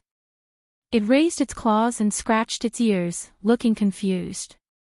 It was hard for Shiju not to understand. Shiju's age as a mirage beast was equivalent to a 6 or 7-year-old child. Other than obeying the orders of its master, it did not have the intelligence to act on its own and distinguish right from wrong. The atmosphere between the two beasts and the man was extremely harmonious. The castle lord, who had his face scratched by Little Nine earlier, touched the blood stains on his face as his sinister eagle-like black eyes stared coldly at Yiqing Luo. She smiled at a small battle pet, and her side profile with gentle lines. An indescribable rage surged from the bottom of his heart. Why couldn't she show such an expression in front of him? Obviously. In the past she would smile at him. But now in her eyes, he totally didn't exist. She would rather place her vision on a little furball than to look at him. Little Nine, who had shrunk into Yiqing Luo's palm and was nibbling on her finger to show that he was angry, suddenly felt his hair stand up as his little body trembled. Chapter 539.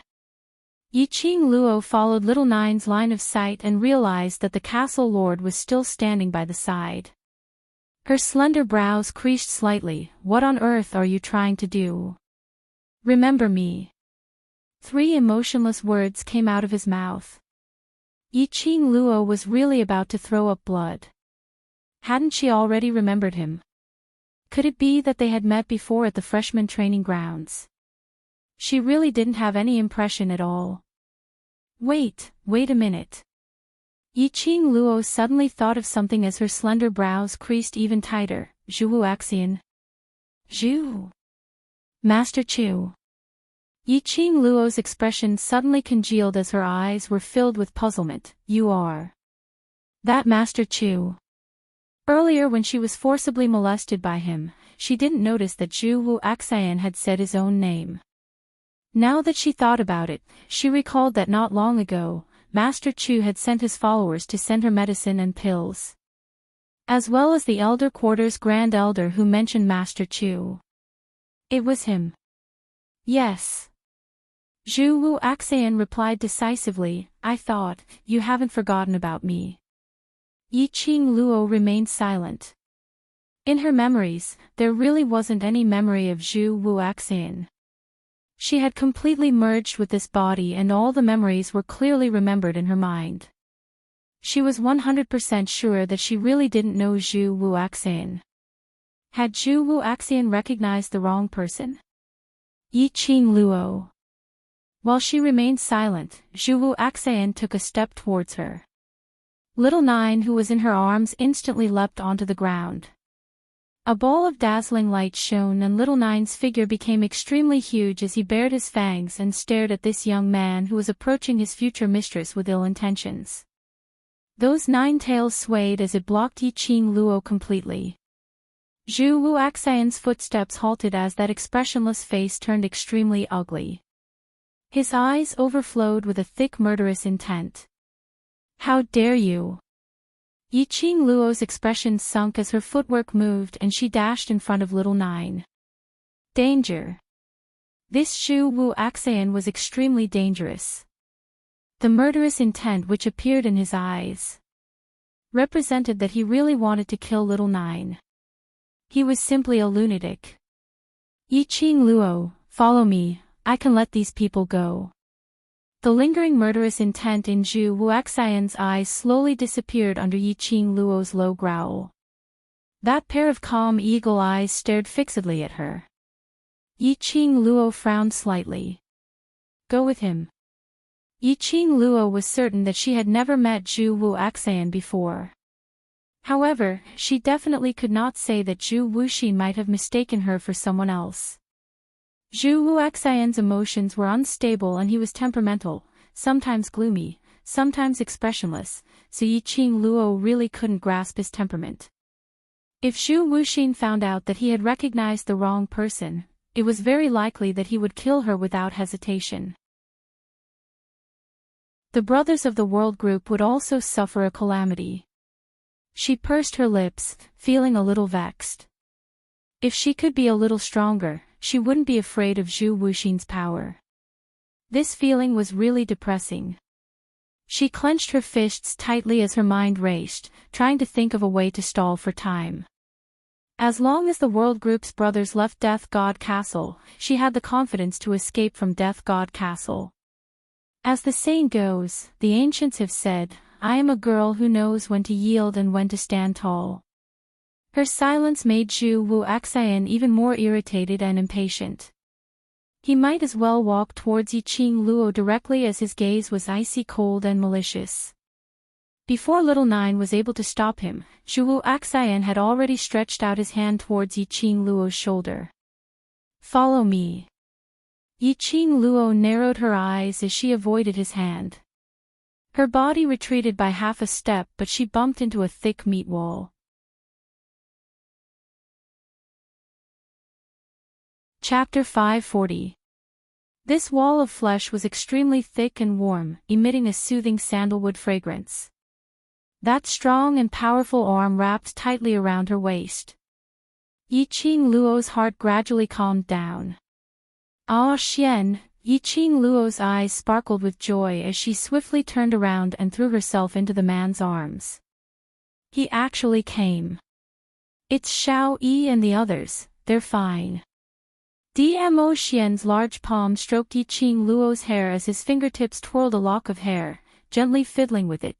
The Imperial Palace's disciples have already brought them back safely. The Imperial Palace. Yiqing Luo was stunned as she raised her head to look at that peerless face. After a while, she revealed a smile that could topple cities. Her arms encircled Dmo Xian's waist. Her face was plastered tightly against Dmo Xian's chest, listening to his heartbeat, smelling his scent. A sweet sense of satisfaction slowly flowed in his heart. The reason why Dmo Xian appeared here was not because Qiao Jin and the others had left Death God Castle in time and called for Dmo Xian. Instead, he was worried about her. Hence, after she and her brothers entered the Death God Castle, she gathered the Monarch Palace's disciples and waited outside.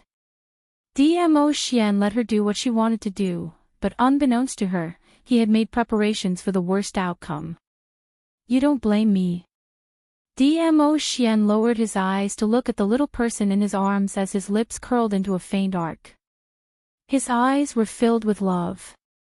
Why would I blame you? Yiqing Luo rubbed her face against his chest. I know you're worried about me. There's always a chance. Just like now, Yiqing Luo had met Zhu Wuxian. The world group suffered a sneak attack from the Iron Blood Warriors.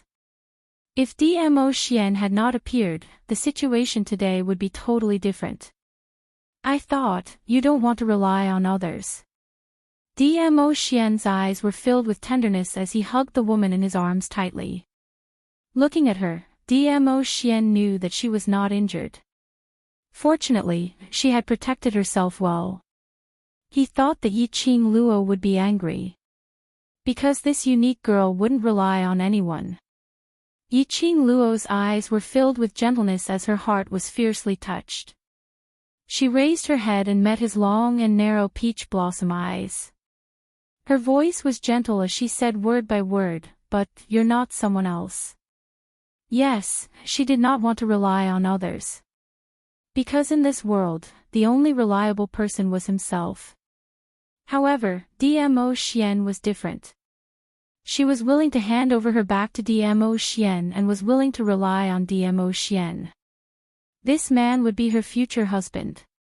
She should learn to rely on him. What's more, this man's intentions were all for her. How could she bear to be angry and blame him? Good, very good, ha ha ha. Yiqing Luo, good job. Broken laughter came one after another. Zhu Wu Axan smiled as he slowly retreated. He pointed at Yiqing Luo and Dmo Xian, with an expression of a husband caught in the act, his eagle eyes filled with agony. You purposely pretended to forget about me and hooked up with another man, Yiqing Luo. To think that I've been thinking about you for so many years. The two's tender feelings were interrupted by this sharp laughter.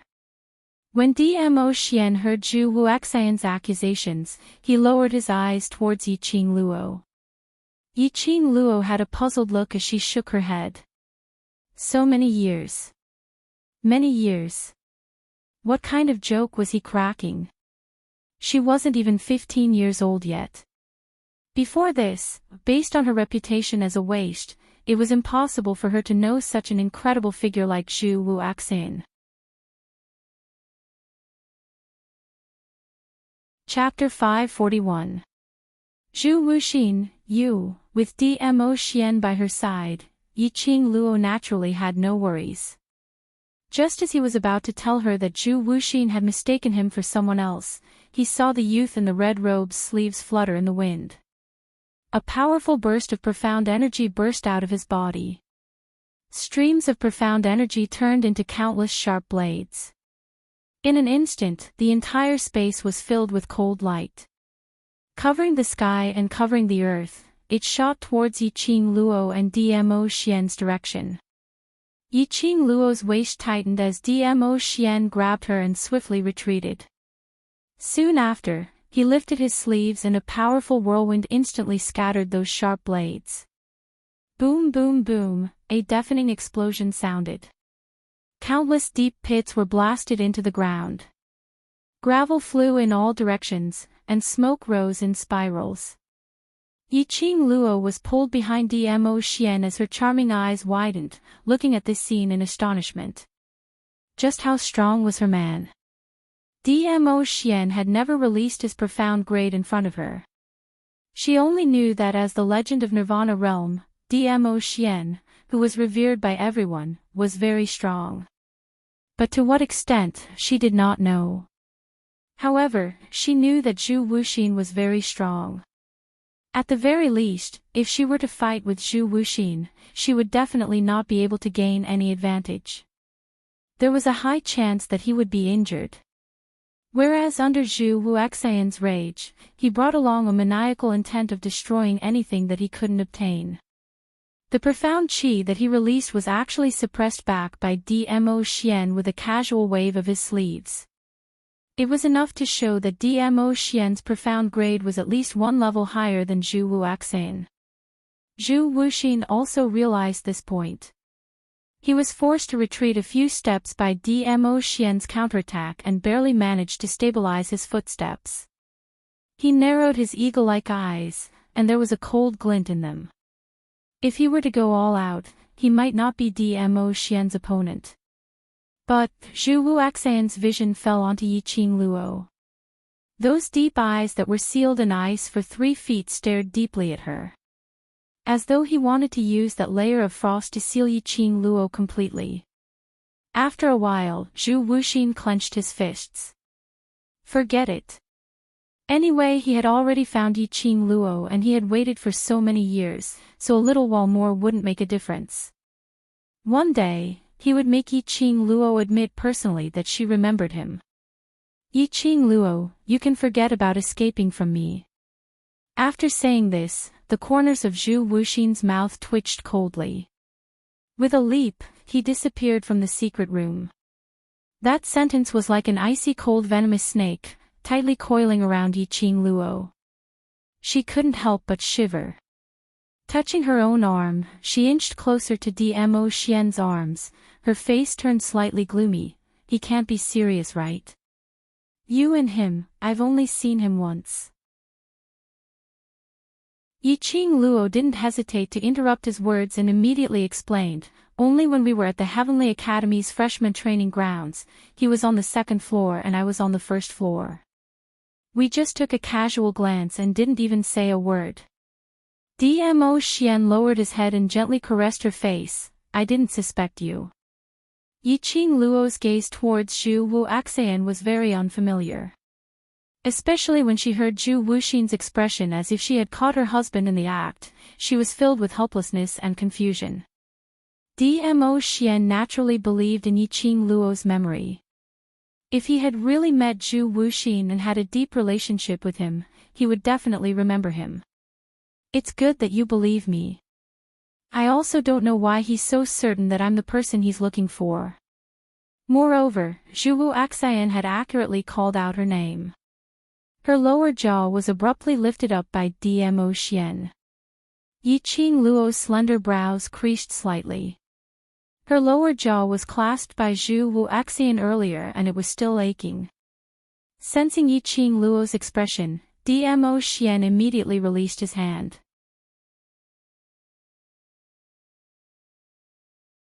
Chapter 542. I'm fine. Yiqing Luo closed his palm as her charming eyes were filled with smiles, not painful. But I'm in pain. Dmo Xian's long arms suddenly exerted strength as he held her delicate body tightly. The man's head was buried in the crook of her neck. His eyelashes were very long and dense. As he shook, it was like a feather brushing past her skin, causing her to shiver slightly. Lil Luo, do you know, my heart will ache. The man's deep voice was like a mellow whine as it seeped into her ears. The smile on Yiqing Luo's lips slowly congealed by the side of her lips. The expression on her face started to loosen. His words intoxicated her heart. When had there ever been such a person who would feel heartache for her pain? When had there ever been such a person who treated her like a treasure? How fortunate was she to meet a person who loved her so much. Yiqing Luo blinked as her curly long eyelashes were stained with some moisture. Her hands cupped Dmo Xian's face as she proactively offered her pink lips. That slightly moist eyelashes cast a circle of shadow on her eyelids. It accentuated that elegant and exquisite face, making one's heart flutter. Dmo Xian was stunned as he immediately regained his senses as his large palm locked onto the back of Yiqing Luo's head as he deepened the kiss. Only, this kiss had just ignited. That tightly shut door was suddenly pushed open as a loud and clear voice rang, "Castle Lord, it's bad. Death God Castle has suffered a heavy blow." After the guard rushed into the secret room, he discovered. Where was his castle lord's shadow in the secret room? Who was this pair of lovers who couldn't bear to part from each other as they kissed? They even arranged a date to Death God Castle. Their guts were just too big. Before the guard could blow the whistle on his chest, his body suddenly felt light as he was sent flying.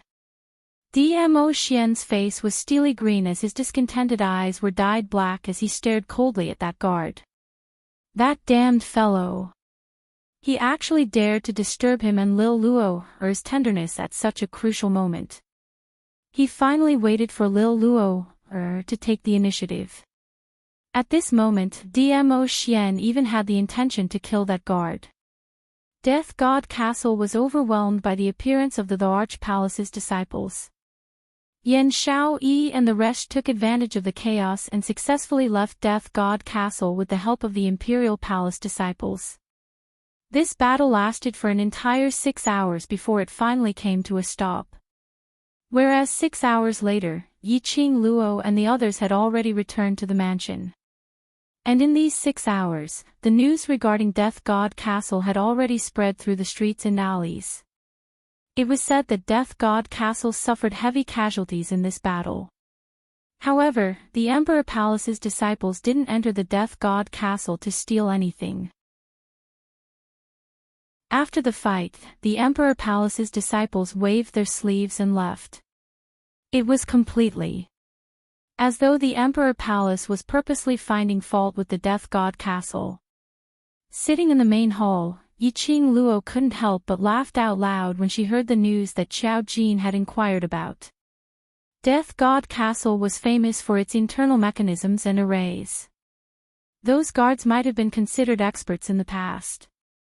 However, 10 years ago, Saint Thief had fallen in Death God Castle. Hence, very few people would attempt to barge into Death God Castle. This kind of peaceful days had long steadied those guards' temperaments. Moreover, that day Zhu Wu Axian wasn't present in Death God Castle, so the guards' morale was low. Naturally, they couldn't win against the brave Emperor Palace's disciples. But this battle went on for 6 hours. She assumed that Dmo Xian was jealous because of Zhu Wuxian's matter. Otherwise, after she and the World Group's brothers left Death God Castle safely, the Emperor Palace should have retracted their troops. This man, acted as though he didn't care at all in front of her. But in actual fact, she still felt disgusted. Chapter 543. Ayo hey, now we're talking about proper business, can you not put on that "I'm very blissful" expression? Xiao Jin sat on the chair by the side as he covered his eyes and cried out exaggeratedly. Looking at Yiqing Luo's smile, that was called 1,000 dainty and 100 enchanting, her eyes filled with tenderness. It was simply blinding his titanium alloy dog eyes all right. The few brothers beside him all laughed out secretly. Yiqing Luo regained her senses, and on seeing her brother's mischievous smiles, her cheeks blushed red instantly. She then turned her head to look at Dmo Xian, who had already changed his appearance. That pair of peach blossom eyes were filled with smiles. Yiqing Luo flew into a rage out of embarrassment as she bit her lips angrily and stared fiercely at him, immediately putting on a solemn expression. Let's talk about proper business, let's talk about proper business. Everyone in the main hall immediately laughed out loudly. Xiao Jin was especially exaggerated as he stood up and laughed out loud. Usually he was used to seeing Yiqing Luo's straightforward side and occasionally seeing her revealing this coquettish look because of Dmo Xian. He couldn't bear it.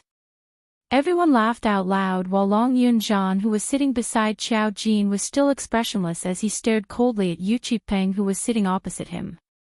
This was the mansion where the World Group gathered. Because of this, Xiao Jin only allowed Yu Qipeng's 2 trusted aides and that Duke Jing to accompany Yu Qipeng into the mansion. In the entire main hall, there were 60 over people. Only Yu Qipeng, there were only 4 of them. Yu Qipeng was filled with apprehension as he was so nervous that his entire body's muscles were taut. The area where his right hand was severed was also twitching in pain because of the taut muscles. No matter how arrogant Duke Jing was usually, he wasn't an idiot. Now that he was in someone else's territory and the surrounding people all looked not to be trifled with. Especially when he saw that Yiqing Luo, who totally disregarded his identity at the Mercenary Association that day, he didn't say a single word. He had been listening to these youngsters talking about their own matters. When Duke Jing heard Yiqing Luo laughing, his gaze subconsciously turned towards Yiqing Luo. In his heart, this woman was totally not an ordinary woman. Which lady was as fierce as her? But at this glance, he saw Yiqing Luo smiling like a flower, her curved eyes were filled with happiness and sweetness. This smile was bright and radiant. It was like a flaming rose slowly blooming. In a split second, Duke Jing only felt that his heart was thumping non-stop. She was so beautiful. Uncle Monarch had bestowed him with many beauties, but none of those ladies in the residence could be compared to 1/10,000th of Yi Qing Luo. He recalled her domineering and awe-inspiring appearance that day at the mercenary guild. Suddenly, he felt that only such a woman was worthy of his distinguished status. Duke Jing. A stern voice rang in his ears. Duke Jing suddenly raised his head and saw a pair of icy cold eyes. His eyes were different from ordinary people. It was a pair of azure eyes that were as blue as the sea and sky, and they were suffused with a piercingly cold light. It was as if she could see through his soul from the bottom of his eyes. Duke Jing shuddered as he stood up. I'm here. This interlude made everyone's gazes in the main hall gather onto Duke Jing. Duke Jing felt a chill down his spine as his head was filled with cold sweat. What's wrong? He spoke, his voice trembling. The World Group's group leader's gaze was simply too icy cold. As though he had seen through his thoughts towards Yi Qing Luo. Duke Jing hated this feeling.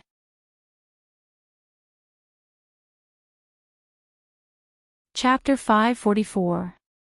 Eldest young Master Yuqi said that he would make a deal with the dark forces, and you're the one who introduced him. Yi Qing Luo casted a glance at him as she spoke out calmly. Dark forces. When Duke Jing heard that, his expression instantly turned flustered as he subconsciously turned around and wanted to leave. The youngsters who were standing at the entrance all stood up one by one, forming a meat wall. These youngsters' faces were still slightly immature. But that imposing manner pressured Duke Jing so much that he retreated a few steps. Tell me. How did you get in touch with the dark forces? Why did you make me make a deal with the dark forces? Yu Qiping saw the atmosphere turning stiff as he bore with the intense pain in his wrist as he turned his head and stared at Duke Jing. The reason why he ended up with an ending where his right hand was chopped off was all because of Duke Jing. If it wasn't for Duke Jing who pulled him along to make some soul deal with the dark forces, he wouldn't have been swallowed so badly. If it wasn't for the fact that he met Yi Qing Luo, by now, he would have turned into a dried corpse. A dried corpse which had been swallowed by the dark forces. Because of this, when Yi Qing Luo and Xiao Jin interrogated him about the dark forces, he didn't hesitate to say out Duke Jing's name. Yi Qing Luo saved Yu Qipeng and brought the Iron Blood Warriors out from Death God Castle. The motive was to find out the news about the dark forces from his mouth. She wondered if it was her misperception. Somehow she felt that the dark forces' target seemed to be her. Around her, there were more and more people who made deals with the dark forces. Yu Qipeng. You promised this Duke that you will not betray me. Duke Jing's face was steely green as he returned to his own seat under the coercion of the bunch of youngsters. Yu Qiping gave a cold harumph. You also swore that it's just a deal and that it wouldn't affect my life. Do you know that I was almost swallowed by this strange energy today? No, impossible. Duke Jing's eyes widened. That's something which can borrow your energy. How could it be swallowed? His words paused as he lowered his head to look at Yu Qipeng's bandaged-up hand which was obviously chopped off. His body started to tremble uncontrollably. No wonder, those cultivators who came back alive from Death God Castle carried him on their shoulders, all the way to this huge mansion. On the way, he also heard about the matter of Yu Qipeng's hand being chopped off. Those profound practitioners spoke very vaguely. Duke Jing roughly understood that it was Yu Qipeng's huge axe which was attached by the black qi and almost swallowed Yu Qipeng. Whereas Yi Qing Luo used her fan to chop off Yu Qipeng's hand before she managed to escape from that huge axe's devouring. Then Duke Jing, how did you get in touch with the dark forces and how did you make the deal with them? Looking at Duke Jing's expression, Yiqing Luo knew that he understood what had happened as her lips curled into a smile which didn't look like a smile. This smile was different from the radiant smile just now. Duke Jing's entire body turned icy cold as he felt goosebumps all over as his heart was filled with fear. When he raised his eyes to look at Yiqing Luo, her half-squinted eyes reflected a sharp glint, as though it had pierced into his chest. Duke Jing's but fell onto the chair. This king also doesn't know. Yiqing Luo raised her brows as her smile gradually turned cold. This king really doesn't know. This king has never made a deal with the dark forces before. Duke Jing hugged his head as he shook his head furiously. This king only heard that the dark forces' energy can raise one's power. As long as you give enough souls, the dark forces will help you to fulfill all your wishes.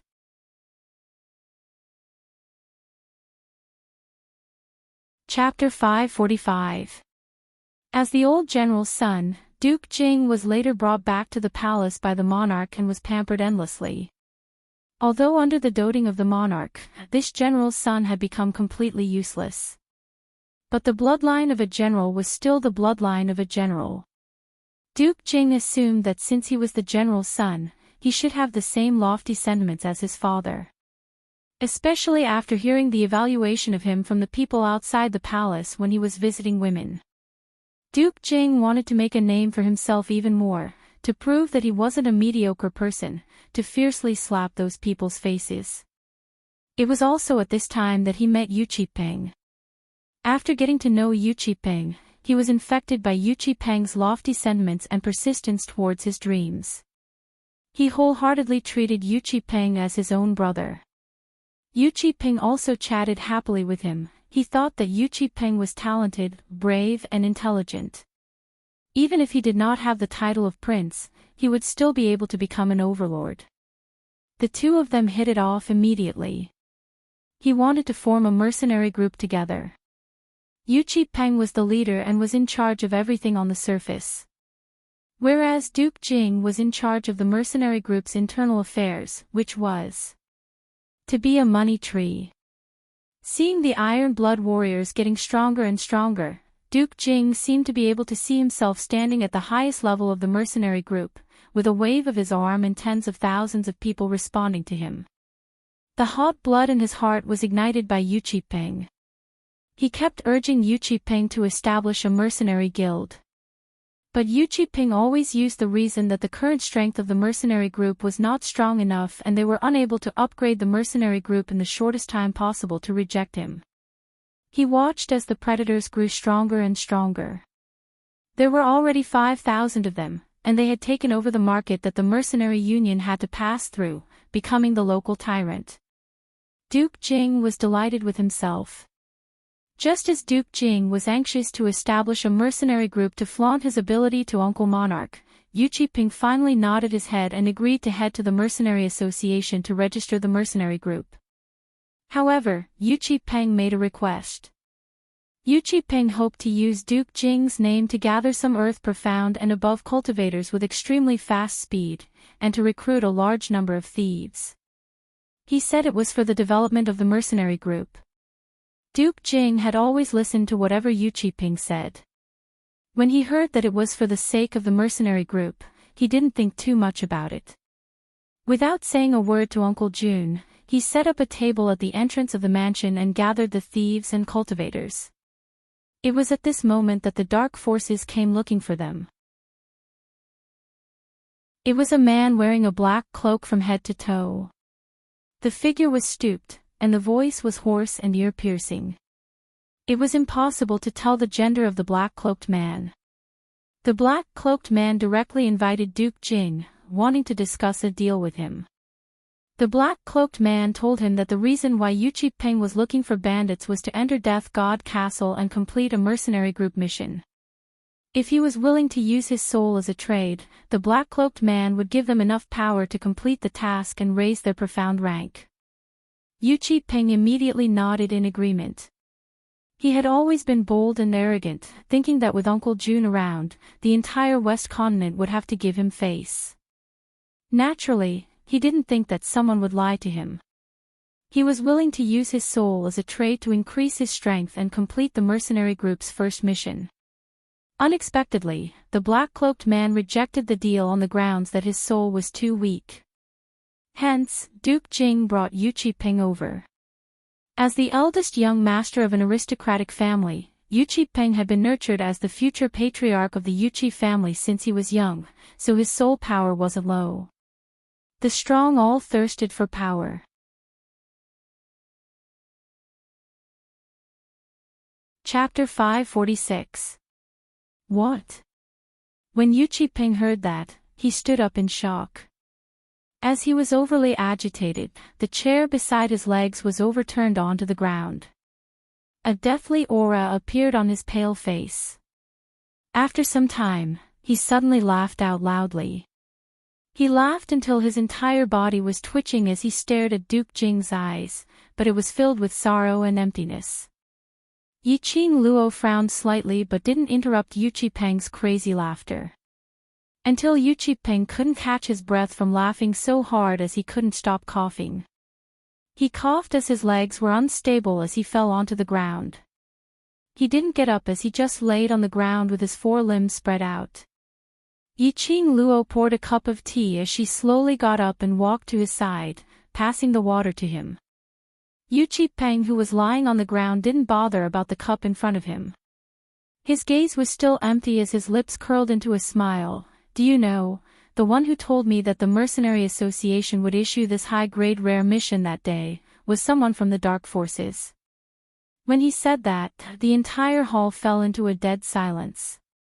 The cup in Yi Qing Luo's hand shook as she frowned and speedily placed the cup aside as she grabbed Yu Qipeng's collar. What did you say? Black-cloaked man, stooped figure, ear-piercing voice, unable to differentiate gender. Word by word, he repeated what Duke Jing had said earlier. Following that, his pale lips trembled. It's this black-cloaked man who told me that the Mercenary Association would issue a mission to head to Death God Castle to steal the exquisite pagoda, and Duke Jing would help me to complete the mission safely.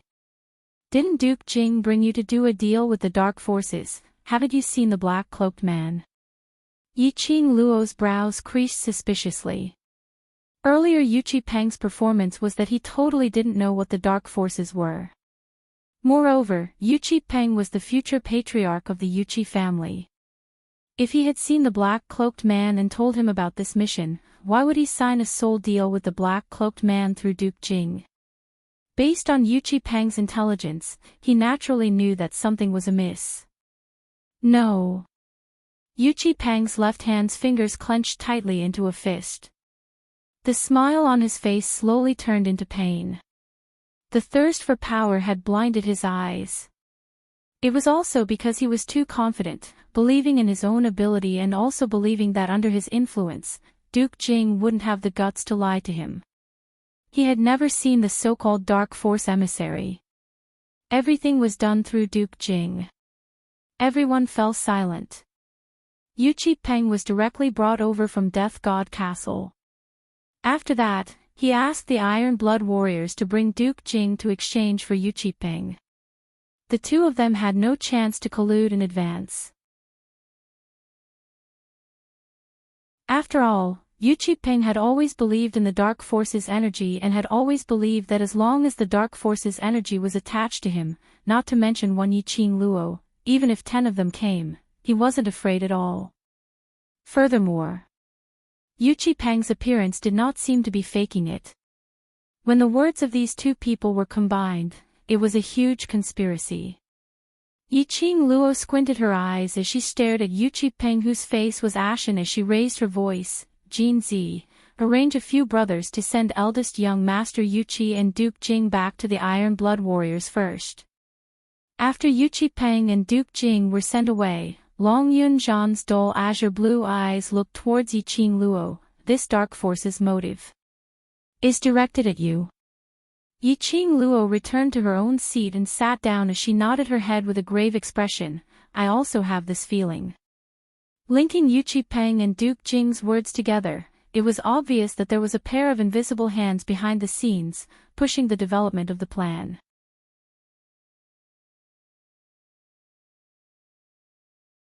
Chapter 547. Then. The person who issued the exquisite pagoda's mission, could it be? Xiao Jin suddenly stood up as his index finger trembled. I've thought of many ways to investigate this person but to no avail. There's a possibility of this. Yiqing Luo nodded. If Yu Qipeng and Duke Jing were just a chess piece in the Dark Force's hands, then the so-called exquisite pagoda could possibly be a chess piece of the Dark Forces. Otherwise, how could it be so coincidental? Just when she was leading her group to register for the mercenary group, she coincidentally met the Iron Blood Warriors. Wait. Yiqing Luo's slender brows creased as her expression turned slightly grave. How did the Dark Forces know that I want to establish a mercenary group? The minute this question was raised, the entire hall's atmosphere turned solemn. 60 over youngsters looked at each other in dismay as they realized the seriousness of the problem. Their whereabouts. They were being monitored by the so-called Dark Forces. If this was really the case, that would be too terrifying. The youngsters had goosebumps all over as they couldn't help but rub their arms. Not exactly. Dmo Xian's brows rose as his ordinary-looking face made that pair of peach blossom eyes look even shinier. The Dark Forces can appear beside you without any trace, so naturally they have their own forces in the academy. Yiqing Luo nodded her head in enlightenment. Her eyes suddenly shone as though she thought of something. Dark Forces. That day, she was on the second floor of the library pavilion when she eavesdropped on the conversation between the director and the so-called guardian. Recalling the guardian mentioning about the freshman and the director mentioned that he kept a tight watch on the freshman. Could it be that the lord mentioned by the guardian, that guardian, was someone from the Dark Forces? This thought shocked Yiqing Luo so much that her expression turned extremely grave. If the director listened to the Dark Forces, then Heavenly Academy would be in trouble. Seeing Yiqing Luo's expression changing, Dmo Xian leaned over and caressed her forehead which was oozing with cold sweat. What did you think of? No, nothing. Yiqing Luo brushed his hand away as her back felt a chill. She slowly shook her head. These were only her guesses and there was no evidence to prove it. There might be a problem with the director, but he had after all been the director of Heavenly Academy for over 10 years. Furthermore, from the short interaction with the director, he had a huge ambition. And he liked the feeling of standing on a high position, overlooking others. Without the Heavenly Academy, he was nothing. No matter what, he wouldn't do anything detrimental to the Academy. Thinking in this way, Yiqing Luo threw this thought to the back of her head. What you mean is, if the Dark Forces target is me, the other party will definitely guess that I won't stay in the Yi family during the holidays.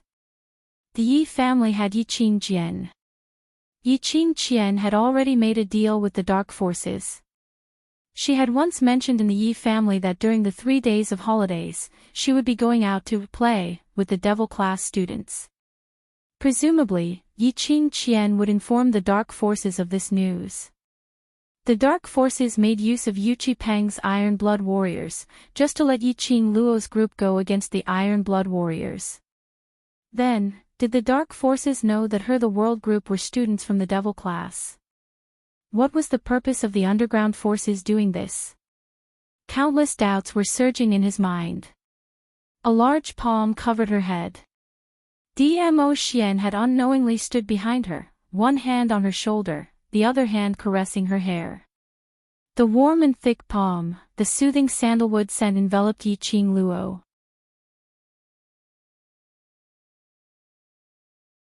Chapter 548. Control her. Yiqing Luo's brows creased into a bundle as she turned her head to look at Dmo Xian behind her. Why? The motive is still unclear, but from this series of events, the Dark Forces' motive is definitely to control you. Dmo Xian analyzed, since the ability assessment, that woman holding the Profoundine sword, and later on Yiqing Qian, they had all made a deal with the Dark Forces and wanted to provoke your anger, so that the Dark Forces' Profoundine Qi would be transferred to you. Yiqing Luo narrowed her eyes as she thought carefully. It seemed that it was indeed so. If it was said that Yiqing Ling and Yiqing Qian had no choice but to make a deal with the dark forces in order to gain a foothold in the Yi family, it could also be said that the dark forces' scope was too wide and she had seen two of them around her. Then now, Yuqi Peng and Duke Jing, both of them, were completely certain that the dark forces had spread around Yiqing Luo's surroundings. Their target was definitely her. But what was the motive of controlling her? Do you still remember your profound jade heart? Dmo Xian's words reminded Yiqing Luo. She stood up abruptly as she turned around and looked at the calm Dmo Xian. You mean? It's not impossible. Dmo Xian's large palm gently caressed her face as a complicated emotion flashed past his peach blossom eyes. But Yiqing Luo's thoughts were placed on what Dmo Xian said and didn't notice the change in his expression. That's right. Her profound jade heart. Her profound jade heart was dug out. This body of hers obviously possessed an extremely strong and enviable top-grade profound jade heart, and by right it should be the best body to cultivate the profound grade. For someone who possessed this kind of profound jade heart, 1 day of cultivation was equivalent to 10 years of ordinary people. However, she couldn't cultivate and had no way to control the profound jade heart to cultivate the profound grade. In Old Man Song's words, her body and her meridians were all sealed by an extremely strong force. She had never thought about who the person who sealed her was. Ever since she was born, because she was appraised as a top-grade profound jade heart, it could be said that in the entire Three Spring City, or even in the West Continent, she was hailed as a heaven's pride. And it was because of this beautiful reputation. As a result, when she was tested for profound qi, she was determined to be a trash meridian with no cultivation foundation, and her reputation became even worse. When she was tested for profound qi, she was only 3 months old. This was because when a profound practitioner was born, their body would be surrounded by a faint profound energy that would connect with the profound jade heart. Before she was 3 months old, the only people Yiqing Luo had contact with were her mother and Yi Tianquang. Yi Tianquang was absolutely unwilling to seal her meridians. After all, to Yi Tianquang, there was nothing, no one, more important than the status of the Three Springs sect. If Yiqing Luo was a cultivation genius, he couldn't wait to announce it to the world. Then the only possibility was his mother. Did Nyangqin seal her veins after she was born? Why? Towards her mother, Yiqing Luo didn't have many memories. Her mother died when she was 5 years old. A child's memory was not perfect. She only remembered that her mother was a very gentle and virtuous woman. Mother took care of her husband and taught her children, neither jealous nor jealous. She was also wholeheartedly devoted to Yi Tianquang. Yiqing Luo had never seen her mother use the profound grade. But, her mother's identity was absolutely not simple.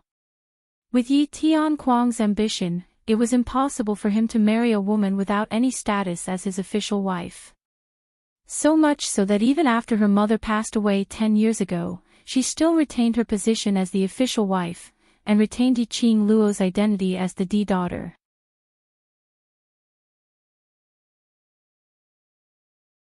Chapter 549.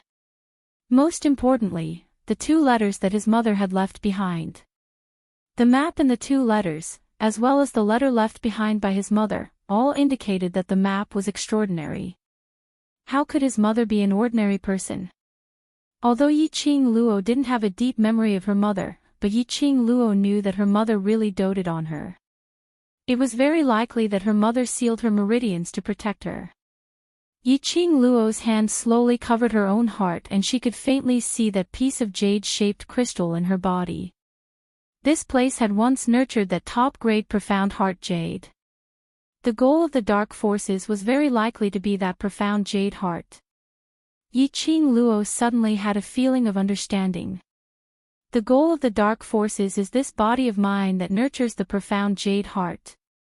In other words, her profound heart jade, was very likely dug out by people from the dark forces. Thinking of this, Yiqing Luo's eyes suddenly turned cold. Dark forces.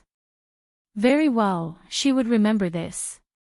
Since the dark forces wanted to play with her, she would play with them till the end. Yiqing Luo's things, since she had just snatched it, then she had to be prepared to return it 100-fold. Trying to set her up. He had underestimated her. Qing Luo, that castle lord of Death God Castle. Xiao Jin suddenly thought of something. When Yiqing Luo mentioned Death God Castle's castle lord, her expression turned grave, as though she had seen a dreadful beast. Di Zun came just in time today. Otherwise, they wouldn't have been able to sit here so peacefully. But, Yiqing Luo and Death God Castle's castle lord had met. That was to say, Death God Castle's castle lord knew that Yiqing Luo had barged into Death God Castle and brought away the exquisite pagoda. Wouldn't Death God Castle's castle lord remember Yiqing Luo? Zhu Wuxin, mentioning that person, Yiqing Luo frowned as she sighed helplessly. That lunatic, he shouldn't.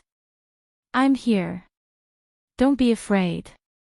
Dmo Xian directly interrupted Yiqing Luo's words as he hugged her waist and lightly kissed her forehead. Everyone, holy shit. Caught off guard, he was fed a face full of dog food. How could he live?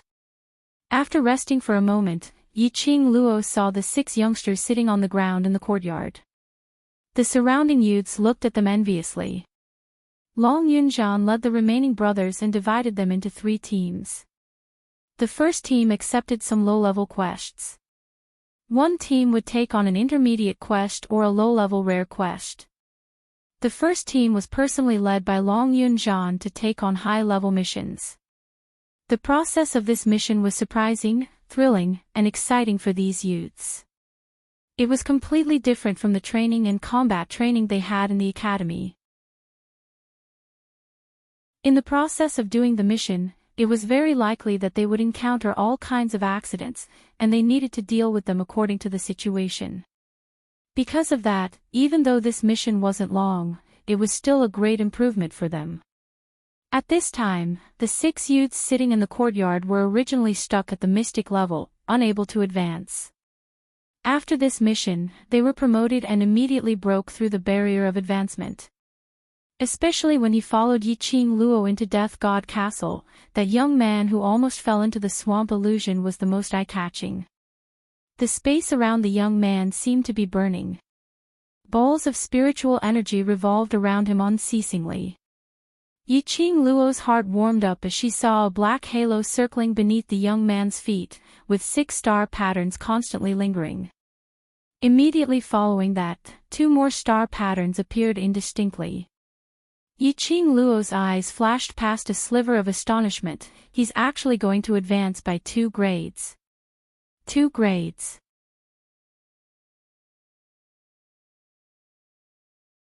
Chapter 550. The profound rank above the profound rank was as difficult as ascending to the heavens, even if it was just 1 rank. Among the youths, there wasn't a single person who could rise 2 ranks in one go. Looking at the young man who was sitting on the ground with spiritual energy circulating around him, the other youths revealed looks of envy. The other youngsters who followed Yiqing Luo into Death God Castle naturally understood the reason for this youngster's advancement. However, he didn't expect that he would be able to rise by 2 ranks in a row. If they had known earlier, they would have also tried falling into the swamp. Who knows, they might have been able to level up. As the youth absorbed it, a burst of profound energy erupted. His body emitted an intense light that was dazzling. A powerful profound energy rose from the youth's feet like a whirlpool. As soon as he opened his eyes, a sharp light burst forth from the youth's eyes. He stood up and clenched his fists. After feeling his strength, a joyful smile immediately appeared on his face. Congratulations. A cold voice sounded beside his ear. The young man turned his head and saw Yiqing Luo who was standing behind him. As usual, Her black outfit accentuated her slender figure. His long black hair was tied up high and fixed at the back of his head, making him look valiant. However, the long and narrow expression on her face made her look even more charming. The youth's heart trembled. He cupped his hands and knelt on one knee. "Thank you for your guidance, Vice Commander." When he was in Death God Castle, he showed signs of advancing. At that time, if he had directly advanced, he would only have advanced a single grade. They would also be discovered by the guards of Death God Castle, causing the mission to fail. However, Yiqing Luo taught him how to guide his profound qi to store in his profound heart jade, and how to correctly combine profound qi with his profound heart jade. The profound energy that had always been stored within the profound jade heart had been under a high degree of tension for a long period of time. The change in his state of mind caused the fluctuations of his profound energy to become more and more intense. That was how he was able to advance 2 ranks. Everything was all thanks to Yiqing Luo. Those who are grateful are pure in heart. Yiqing Luo's lips curled as she helped him up and looked into his eyes. "What's your name?" "Baiming Lianqing." The youth's sonorous voice answered her question. "North Sea." Yiqing Luo raised her brows in surprise. This surname was really rare. Generally speaking, compound surnames belong to large families. North Sea, this family name seemed to belong to a large aristocratic family from another continent. Everyone has already advanced, right?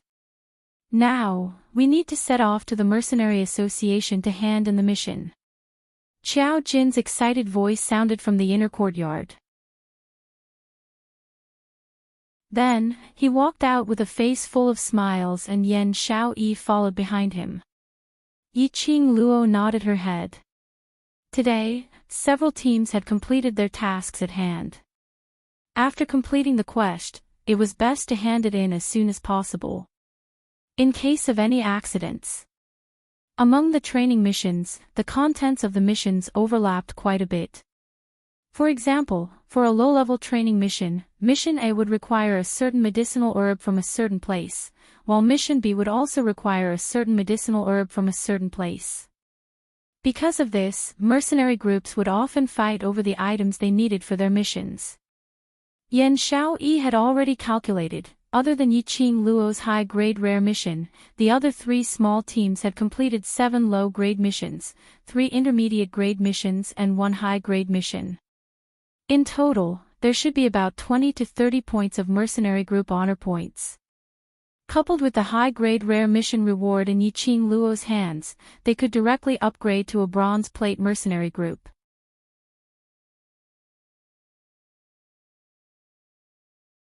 Chapter 551. Immediately, Yiqing Luo, Long Yunzhan and the others headed towards the Mercenary Association to submit their mission. Today the youngsters were all exhausted after a long day, so Yiqing Luo asked them to have a good rest as there was an even more important training waiting for them tomorrow. And in their group, there were only Long Yunzhan, Mo Hanshang and 5 others. With Dmo Xian accompanying them, they didn't have to worry about other mercenary groups snatching the mission's required items. The youths were indeed tired and did not reject this arrangement. Now that there were 6 of them, Yiqing Luo summoned Shiju for Long Yunzhan and the other 3 to ride on. What made everyone feel strange was that when Shiju saw Long Yunzhan, it actually produced a feeling of dread. Everyone was puzzled. But Yiqing Luo and Long Yunzhan understood. Because Long Yunzhan's true form was that of a human dragon. Dragons were the noblest of all beasts. This was especially true for the human dragon, whose status was even higher than that of the dragon clan. When magical beasts encounter the dragon clan, they will naturally feel a reflexive fear. Yiqing Luo pacified Shiju for some time before Shiju became their mount.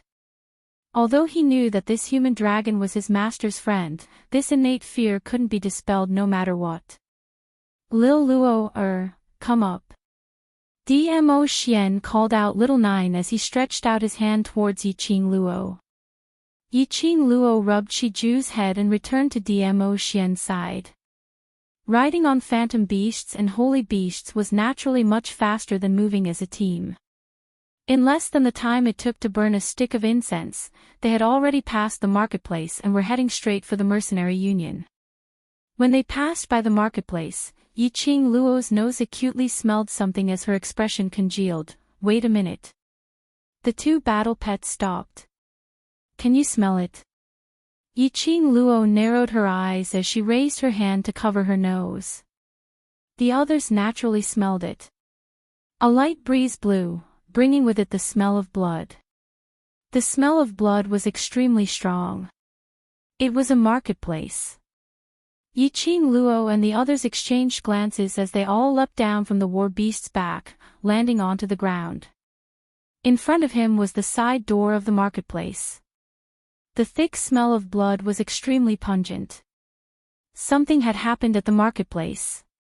They rushed through the side door and saw, this was an extremely bloody scene. The entire marketplace was littered with corpses. The stall owners who had set up their stalls yesterday were now lying on the ground. The pungent stench was unbearable. Even his eyes seemed to be covered in a layer of blood red. What caused their faces to darken even more was the dense flock of birds and beasts. Their sharp claws and beaks were constantly fiddling with the corpses. From time to time, an ear-piercing whistle would come out of its mouth. Upon detecting the intrusion of a living person's presence, those bird beasts who were munching on the corpses all raised their long necks, looking towards Yiqing Luo and the others. These bird beasts were huge, about the size of a stone lion. His eyes were as red as fire, as if blood had filled his pupils. Drops of blood dripped down from the sharp mouth. It's the dark forces. Dmo Xian frowned slightly as his eyes were tainted with a trace of coldness. When everyone heard this, they suddenly understood something. Yuqi Peng's wrist was chopped off because of the dark forces' profound yin qi. He was the future patriarch of the Yuqi family. Severing his right hand was equivalent to severing half of the Yuqi family's empire. In order to nurture Yuqi Peng, how much time, manpower and resources had the Yuqi family spent? But in the end, it turned out to be like this.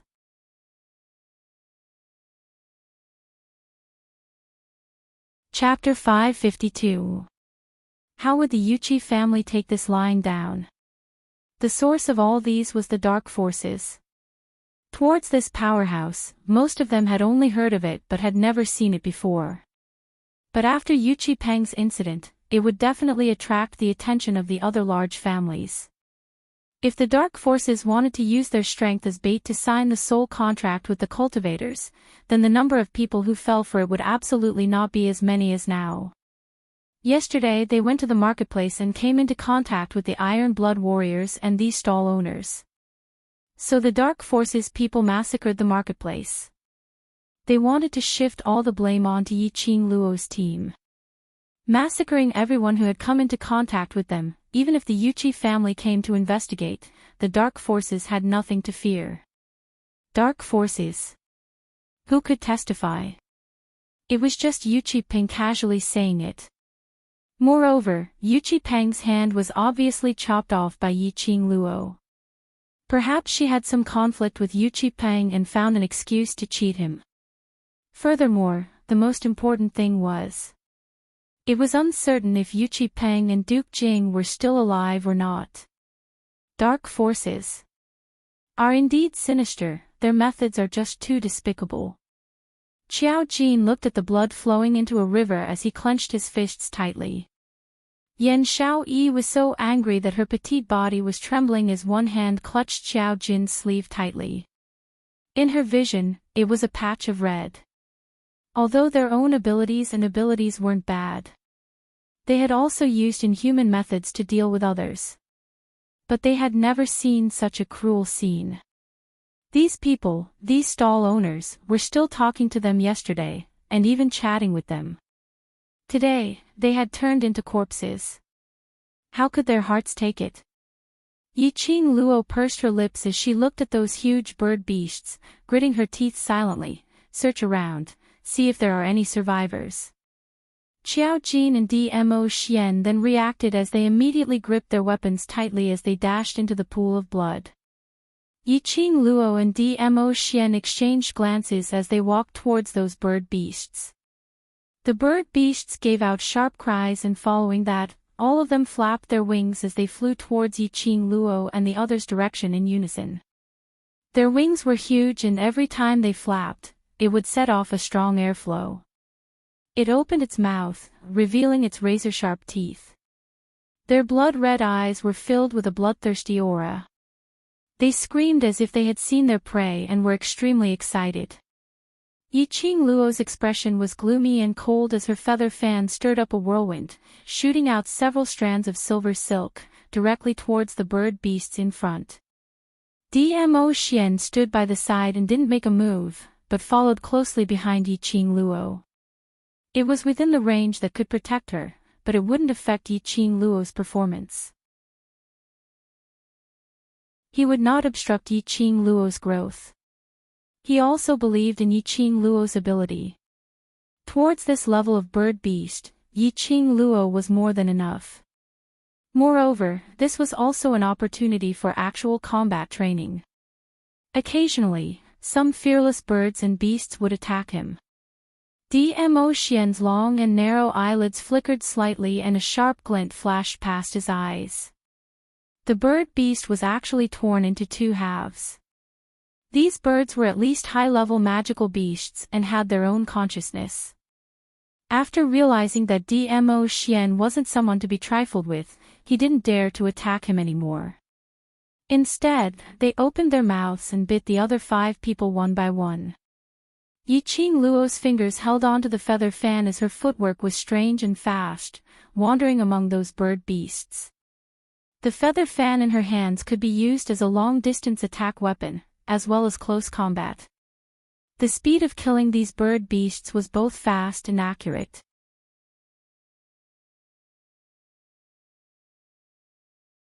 Chapter 553. Qiao Jin and the others were filled with rage because of these people's violent deaths, and towards these bird beasts, they totally didn't show any mercy. Their killing was called ruthless and merciless. In a split second, the entire marketplace's ground was covered with the blood of those huge bird beasts. The birds and beasts let out shrill screams, and the hundreds of birds and beasts were instantly reduced to only 20. These bird beasts' blood-colored eyes turned even more sinister and bloodthirsty. Flapping their huge wings, they swept up layers of wind and waves as they flew up into the sky. They raised their long necks as their mouths kept giving out that series of cries. They're summoning their companions. Yiqing Luo's expression was cold. These bird beasts were all in the intermediate and advanced grades and had their own consciousness. Beasts were extremely sensitive towards danger. Just like when they saw Dmo Xian, they knew that this person was dangerous, so they didn't dare to attack him. After they realized that Yiqing Luo and the others were in danger, they should have left in groups. But unfortunately, these bird beasts actually summoned their own companions, in a vain attempt to continue contending against them. Was this because of the bird beasts' pride, or? Before they completed their mission, they didn't dare to leave easily. Just a moment later, the marketplace's sky turned pitch black. Densely packed bird beasts were hovering in the sky. The fishy stench from their flapping wings merged with the entire marketplace's blood stench, making one feel nauseous. Looks like these bird beasts are going to massacre the entire marketplace before they leave.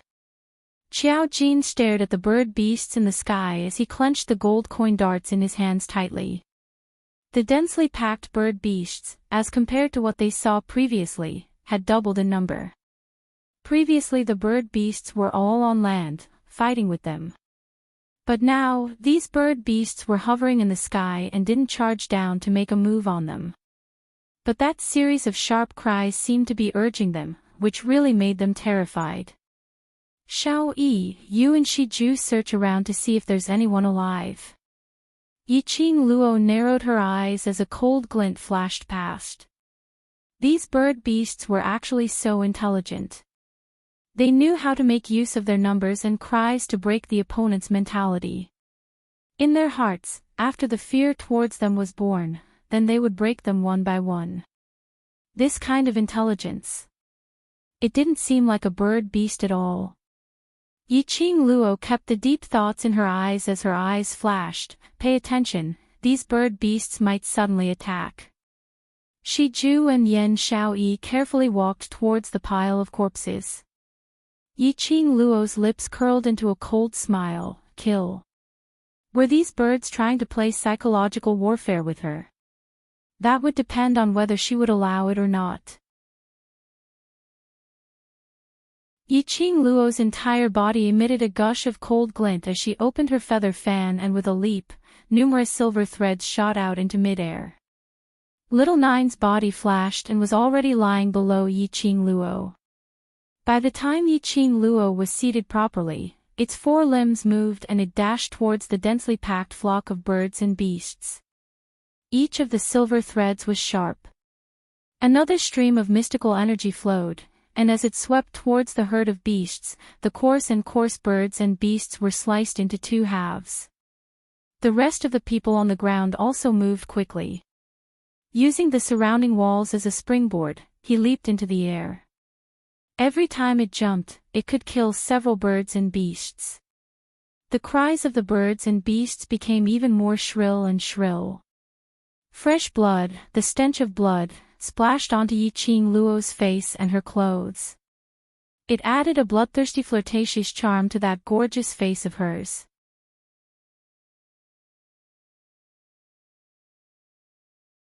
Chapter 554. The feather fan in Yiqing Luo's hands waved even faster as her footwork gradually increased. She continued to kill the bird beasts in front of her as she guided her profound jade heart's profound qi towards the direction which she controlled. That wave after wave of profound qi surged out from her body. Mo Han Shang stood on the wall as his action of killing the bird beasts halted. Growing up in the mercenary association since young, he had seen too many people. Mo Han Shang had developed an ability to recognize people. From the first time he met Yiqing Luo, he knew that this beautiful lady who didn't seem to have any profound qi, like an ordinary person, was absolutely not as simple as she looked on the surface. Her body carried a gust of righteous qi. And she had the craftiness and quick-wittedness of a devil from hell. This kind of complicated temperament, on Yiqing Luo's body, was so harmonious. In Death God Castle, he saw Yiqing Luo's quick-wittedness and ability. But at this moment, seeing Yiqing Luo's moves, he was completely subdued by her. It was a strange, ghost-like footwork. Clean and efficient actions. When he saw fresh blood, a flash of excitement and bloodthirst flashed past her eyes. This kind of her, as compared to the usual her, was very different. But this kind of her was so mesmerizing, making one fall for her. Han Shang. A chilly tender rebuke was heard and immediately a red ray shot towards him. That was Yiqing Luo's glower flame fan. That fan spun at an extremely fast speed, directly brushing past Mo Han Shang's cheek. He heard a miserable shriek behind him and immediately felt a stench of blood coming from his back. That feather fan split that bird beast which was sneaking an attack on Mo Han Shang into two halves, and immediately it returned to Yiqing Luo's hand. Han Shang, this is a chance for you to learn from experience. Yiqing Luo's gaze was calm as she looked at him. Only through continuous battles, to absorb experience from battles, will you be able to comprehend. Mo Han Shang was stunned as he clenched the long sword in his hand tightly. In battle, the most taboo is to be absent-minded. If there's a next time, I will not lend a helping hand. After Yiqing Luo finished this sentence, she dashed into the crowd of bird beasts once again. This wasn't a good habit. Yiqing Luo must prevent Mo Han Shang from being absent-minded. If he lost focus in battle, he would be handing his life over to the enemy. When Mo Han Shang heard that, his entire body stiffened as a sliver of resolution surfaced on his handsome face. He didn't care if Yiqing Luo could see it or not as he nodded his head hard towards her direction. Following that, he clenched the long sword in his hand tightly as he dashed into the crowd of bird beasts once again. The four of them were fighting at the front line while Dmo Xian stood amidst the corpses strewn all over the ground. His gaze was fixated on Yiqing Luo without blinking. He watched as she dealt with the birds and beasts cleanly and swiftly. Her figure as she moved between the birds and beasts was so graceful and agile. His eyes were gradually filled with smiles. Suddenly, from the other end of the marketplace, Yan Xiaoyi's voice was heard, "Found it. There are living people here." That was the tea house where Yiqing Luo led the World Group's youngsters to drink tea that day. The owner of the tea house was hiding in the pile of straw behind the kitchen. He was only crushed by the collapsed house, but he was still alive. When Yiqing Luo heard that, she squinted her eyes as she looked at Yan Xiaoyi. She and Shiju were dragging a man who was covered in blood, carrying him out of the collapsed tea house. Yiqing Luo let Little Nine settle the bird beasts in front of her. With a leap, she speedily walked over to that side. The tea house's owner was trembling all over, and on seeing Yiqing Luo and the others, his eyes flashed past a glint of radiance. Yiqing Luo half squatted down as she grabbed the tea house's owner's hand, checking on his extremely weak pulse.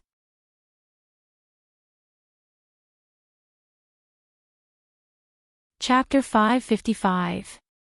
If Yan Xiaoyi was a little later, the tea house boss would probably have to swallow his anger.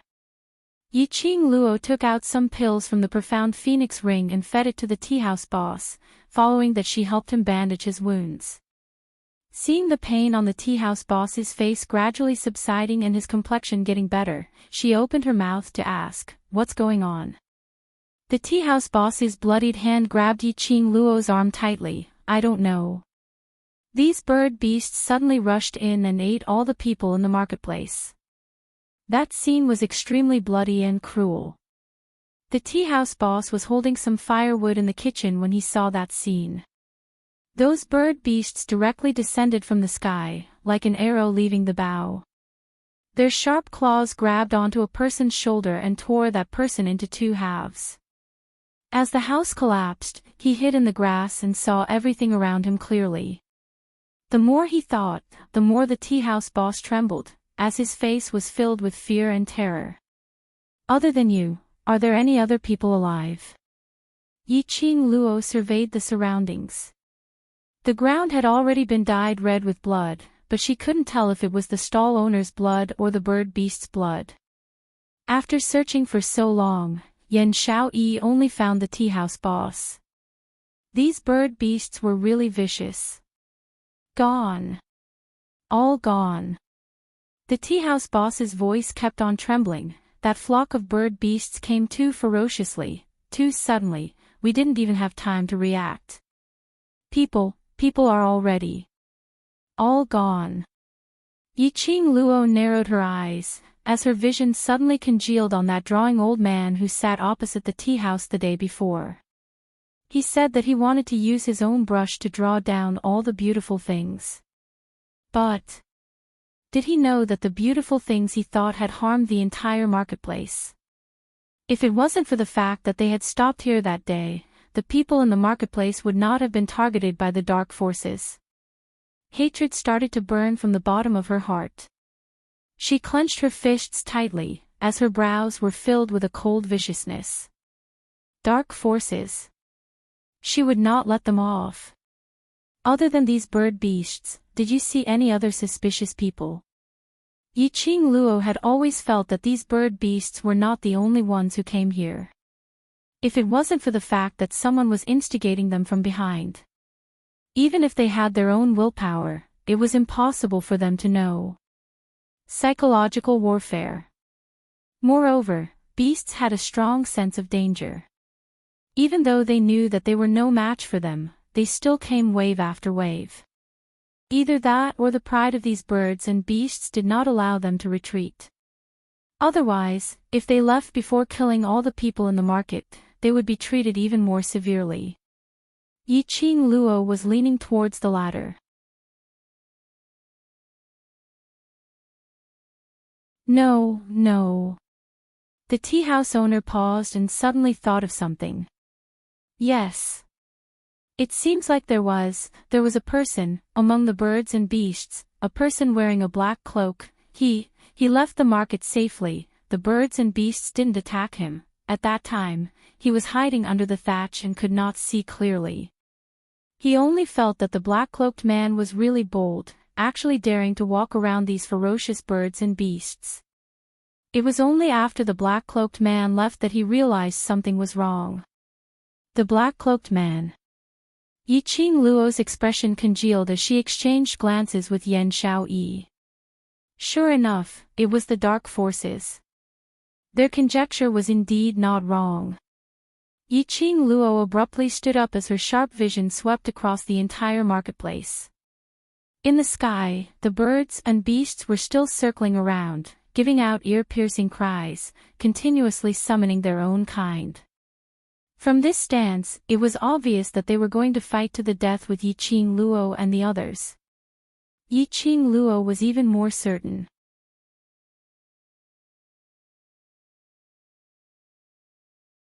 Chapter 556. Shiju, carry the tea house owner back to the mansion. Yiqing Luo indicated for Yan Xiaoyi to carry the person onto Shiju's back. I'll leave the rest to you. I'll go look for that black-cloaked man. After a pause, he continued, after you're done with the bird beasts, go directly to the mercenary guild to hand in your mission. Don't worry about me. Yan Xiaoyi's expression changed. No, it's too dangerous. The people of the dark world were indeed strange. Moreover, they were in the light while the enemy was in the dark. To Yiqing Luo, it was too dangerous. Her words had not even finished howling when Yiqing Luo had already turned into a bolt of lightning, charging towards the periphery of the marketplace. Yan Xiaoyi's brows creased. If she chased after them, her ability wasn't enough and she would only drag Yiqing Luo down. She turned her head to look at Dmo Xian and was just about to run towards him when she saw that immortal-like figure had already chased after Yiqing Luo's footsteps, following up. Yan Xiaoyi let out a sigh of relief.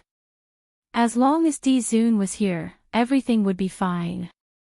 Yiqing Luo stood on the outer treetop as she narrowed her eyes and surveyed the surroundings. These birds and beasts were all hovering in the air around this area. In other words, the black-cloaked man was definitely nearby. The direction from which these birds and beasts were attacking, Yiqing Luo's eyes flashed as she speedily dashed towards the area where the birds and beasts were concentrated. Sure enough, he saw a person shrouded in a cloak standing under a tree not far away from the market. They were stooped and skinny. It was impossible to see the other party's face clearly. It was exactly the same as Duke Jing's description. Her guess was right. Yiqing Luo sneered as her footsteps changed rapidly. The black-cloaked man reacted very quickly. At the instant when Yiqing Luo stared at him, he turned into a black shadow and speedily retreated, hiding among the magical beasts. Yiqing Luo's eyes flickered with a cold glint as her lips curled into a cold smile, trying to escape. Before she could move her feet, a figure had already passed her and headed towards the direction where the black-cloaked man had hidden himself. A gust of wind rose from his palm, and the condensed profound chi lifted his head of black hair, making him look as elegant as dust. Shortly after, he felt a palm wind that could devour mountains and rivers slashing over. The flocks of birds and beasts were instantly blasted into pieces. Blood splattered everywhere, and minced meat flew everywhere. However, under the birds and beasts, the black-cloaked man was nowhere to be seen. Ah Xian! Yiqing Luo caught up with the man's footsteps. He ran away. Dmo Xian replied calmly, chase. He never made a move easily. If there was a chance for Yiqing Luo to train, he would absolutely not interfere. However, they were from the Dark Coalition. It was the dark forces that had been plotting against Lil Luo, and wanted Lil Luo's life. He absolutely couldn't let it go. Yiqing Luo nodded and the both of them headed towards the direction which the black-cloaked man disappeared towards. Along the way, the abstruse yin qi from the dark forces was extremely dense. The black-cloaked man's speed was extremely fast, and his reaction was also godly.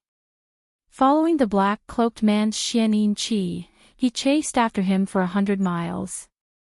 Not good. I've been tricked. Yiqing Luo squinted her eyes and stopped in her tracks. 50 kilometers, she couldn't even catch up within 100 miles. She didn't believe that the black-cloaked man was that fast.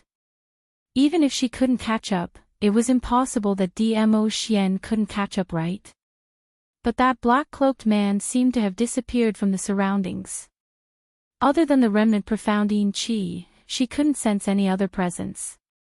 This profound yin qi was obviously left behind intentionally by the other party, to mislead them. It was really the dark forces style. Forever hiding in the dark, like a rat in the dark. Dmo Xian's gaze was eerily cold, as his eyes seemed to be wrapped with a layer of frost. What a great dark force. Savage to such an extent.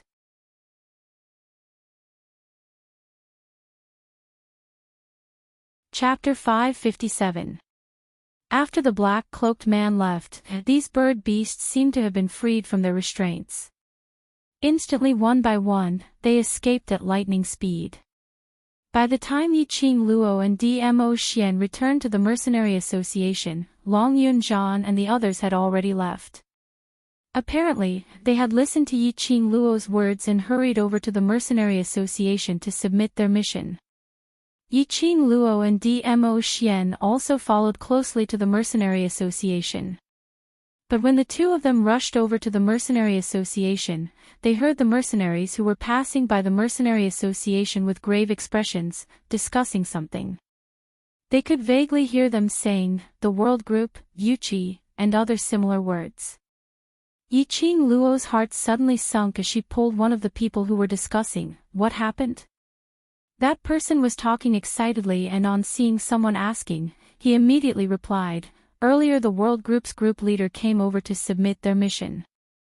You know about the World Group, right? Our mercenary group is the first mercenary group to be promoted to a bronze plate on the second day of its establishment.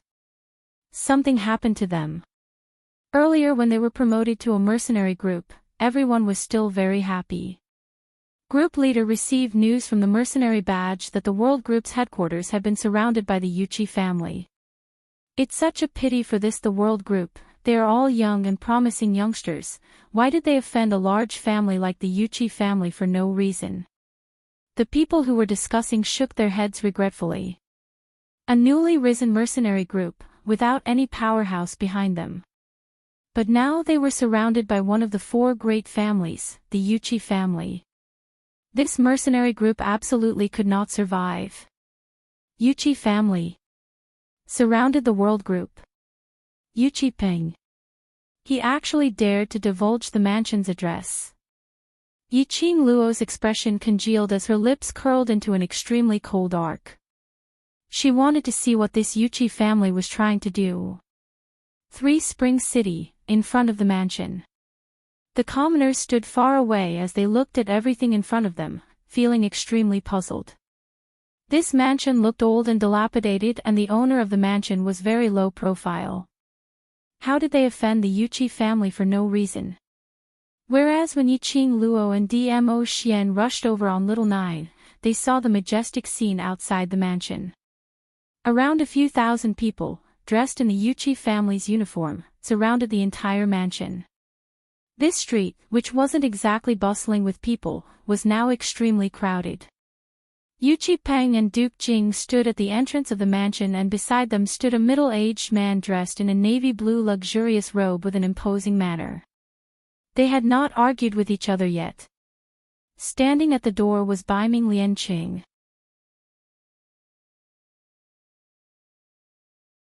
He frowned and was negotiating with the middle-aged man.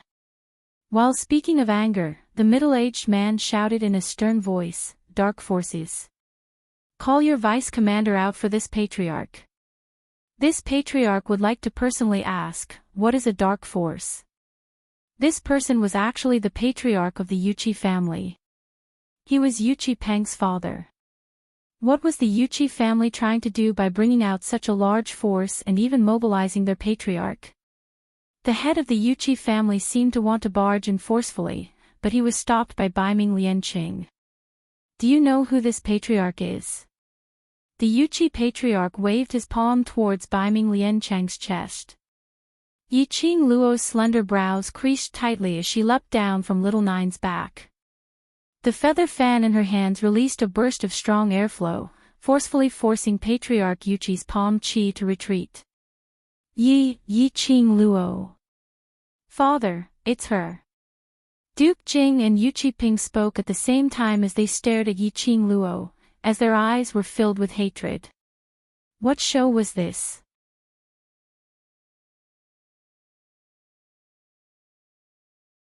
Chapter 558. The World Group. What a great group, you even dare to touch Yuchi family's eldest young master's hand. If this patriarch doesn't massacre the entire world group today, then this patriarch will be letting down the Yuchi family's ancestors. Yuchi family's patriarch's face flushed red as he was unable to restrain his anger. The successor whom he had painstakingly nurtured, was destroyed just like that. Yiqing Luo. You dare to use the dark forces as an excuse to spread rumors about the dark forces, chopping off our future patriarch's right hand. You're trying to destroy our Yuchi family. Behind him, Yuchi family's guard berated her sternly, our fourth young master was injured by you and now you're laying your hands on our eldest young master, what a vicious heart you have. Yiqing Luo had met this guard before. Wasn't he the helper whom Yuchi Ye had found outside Pristine Elixir Medicine Hall, Yuchi family's elite guard? You said fourth young master let her. Yuchi family's patriarch narrowed his eyes as he sized up Yiqing Luo coldly, what a great Yi family's seventh miss. I'd not expected it to be you. Both his sons had suffered a loss in the hands of this lady. One was crippled and almost lost his life. The other's right hand was chopped off, which meant that his entire life was ruined. Yiqing Luo. You spread the dark forces and intentionally hurt Yuchi family, targeting Yuchi family. Today, even if your Three Springs sect kneels down to apologize to this patriarch will absolutely not forgive you. The manor was surrounded by Yuchi family's people and these Yuchi family's people were blaming Yiqing Luo with righteous indignation. Yiqing Luo's expression was as calm as water as her lips curled into a cold arc, as she watched Yuchi family's patriarch's flushed face coldly from anger, looking at their nonsense, as though she was looking at a clown jumping around. Her attitude made Yuchi family's people even more displeased. Those guards who had once suffered a loss because of Yuchi Ye at Yiqing Luo's hands, started to speak one after another, bringing out the matters between Yiqing Luo and Yuchi Ye. Their words had already turned Yiqing Luo into a vicious person. Yiqing Luo continued to look on coldly from the side, because in her eyes, these people weren't worth her nonsense. But she had not expected that just as the situation was in chaos, Yiqing Luo's eyes suddenly flashed. Looking in that direction, he saw a guard quietly approaching the youths of the World Mercenary Group. This guard suddenly made a move and his sharp killing intent pressed towards Baiming Lianqing who was standing at the door. Impudent! Yiqing Luo cried out delicately as the feather fan in her fingertips shook and a red glow swept past everyone's line of sight. With this swing of her fan, 10% of the profound chi was released, and in an instant, that guard was sent flying. The Xian Qi then brushed past the tree at the side, and the bark of the tree penetrated into the wood. Everyone was stunned by Yiqing Luo's sudden move and the World Mercenary Group's men immediately reacted to what had happened earlier. You're too much. This is clearly a guilty conscience. This woman is so arrogant. She's clearly making an enemy out of our Yuchi family. The members of the Yuchi family were all filled with righteous indignation. They were like tigers that had their buttocks kicked. Both sides were originally suppressing their anger. Now that the fuse had been lit, what reason was there to explain? Momentarily, several people from the Yuchi family rushed towards Yiqing Luo, wanting to settle the score with her. Yiqing Luo's eyes narrowed slightly as the feather fan in her hands flipped once again and a burst of Xian Qi struck towards the group of people who were rushing forward. The few Yuchi family's guards joined hands and barely managed to obstruct it. But they were jolted so much that they kept retreating, and finally fell on their buttocks onto the ground. Strong. Very strong.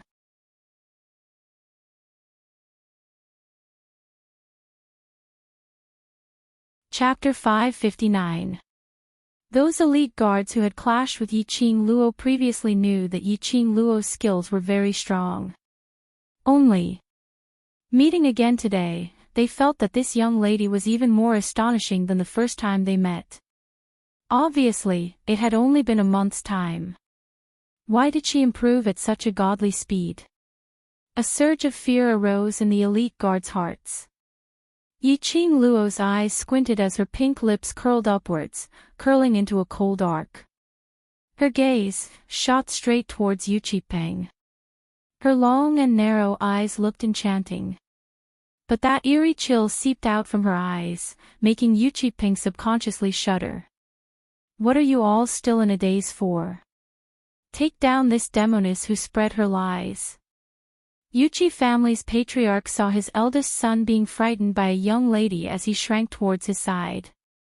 His face instantly lost its shine. He had brought along so many guards, but they couldn't even stop a small mercenary group's vice group leader. So what if she was Three Springs sect's young matriarch? Anyone who hurt his son whom he had painstakingly nurtured had to die. Especially in front of so many people, he had so many guards.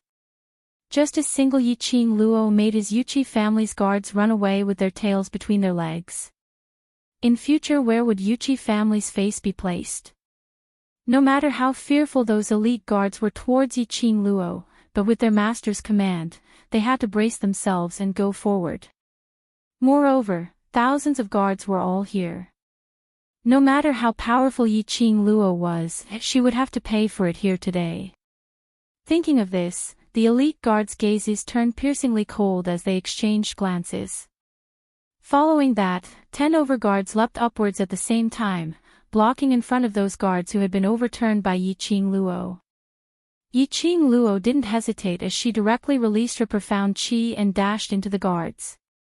The red feather fan in the young lady's hands was like a flame as it flew over. The elite guard subconsciously recalled 1 month ago when they worked together to protect Yuchiya. Vigilance. That kind of vigilance. They released all their senses but were totally unable to stop Yiqing Luo. A fear arose in the elite guards' hearts. Deeply afraid that Yiqing Luo would disappear before their eyes and suddenly appear behind them, slipping their necks. Because of this fear, the feather fan in Yiqing Luo's hands had already split apart the 10 overguards who were charging towards her. She curled her lips and her eyes curved up. A trace of craftiness flashed across her eyes. Now, these people had been split into 2 by her, opening up a path. This was the path she wanted. Since the Yuchi family wanted a result, she would give them one. Thinking of this, Yiqing Luo suddenly struck out as the red-feathered fan appeared in front of everyone's eyes. Following that, her movements were as fast as lightning and in a blink of an eye, she overturned those Yuchi family's guards.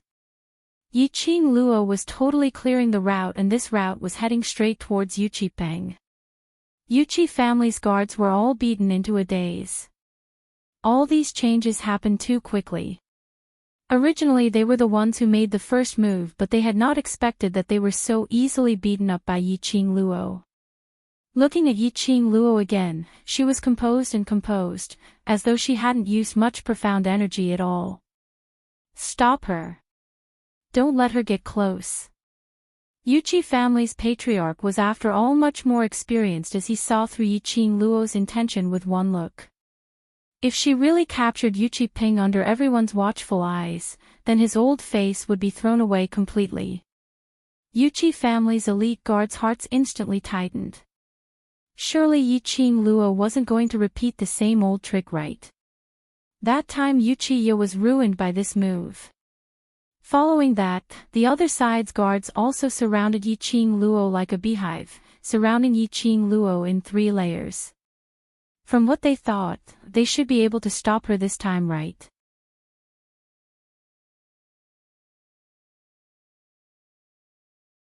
Chapter 560. A soft murmur was heard ringing in everyone's ears like a ghost. That soft murmur was like a sigh, without any emotions. There was no ridicule nor ridicule. Because every single word that Yiqing Luo said was the truth. Among the crowd, Yiqing Luo used that strange footwork as fast as lightning, only a red glow could be seen jumping around like a fire elf. In just 2 mouthfuls of tea's time, Yiqing Luo forcefully broke through the encirclement and under everyone's astonished gazes, her hand grabbed hold of Yuchi-ping. Not to mention the others, even Yuchi-ping himself had not regained his senses. He originally wanted to see how Yiqing Luo was surrounded.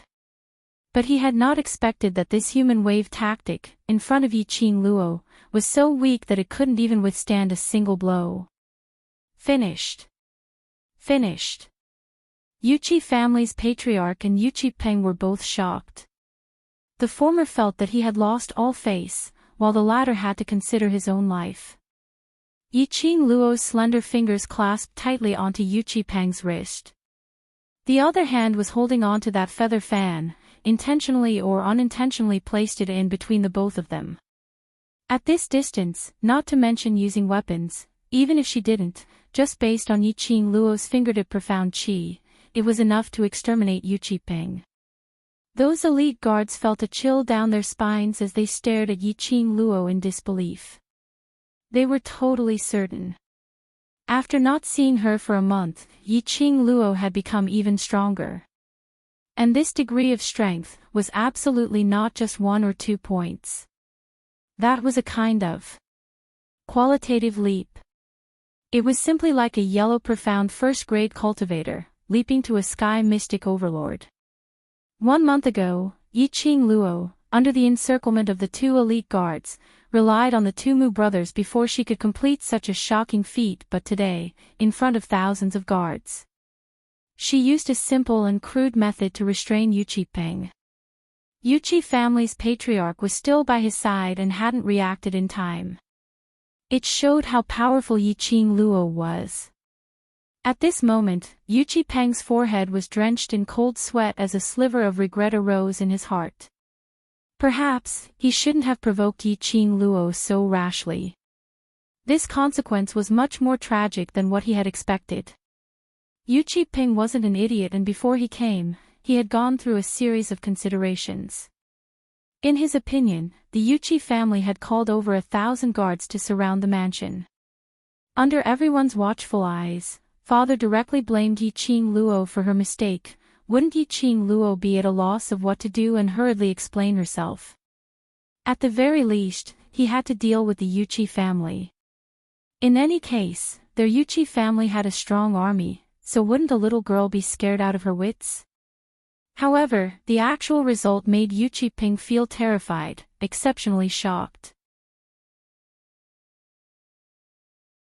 Under the current circumstances, Yuchi-ping didn't dare to think in this way anymore.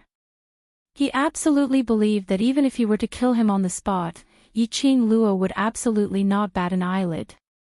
At this moment, Yuchi-ping finally understood what number 4 had experienced back then. It wasn't that old 4 was too weak, and it wasn't that those elite guards didn't give it their all. It was because this woman was too strong. Her speed was so fast that she could silently tear you into pieces. Bastard, let go of our young master.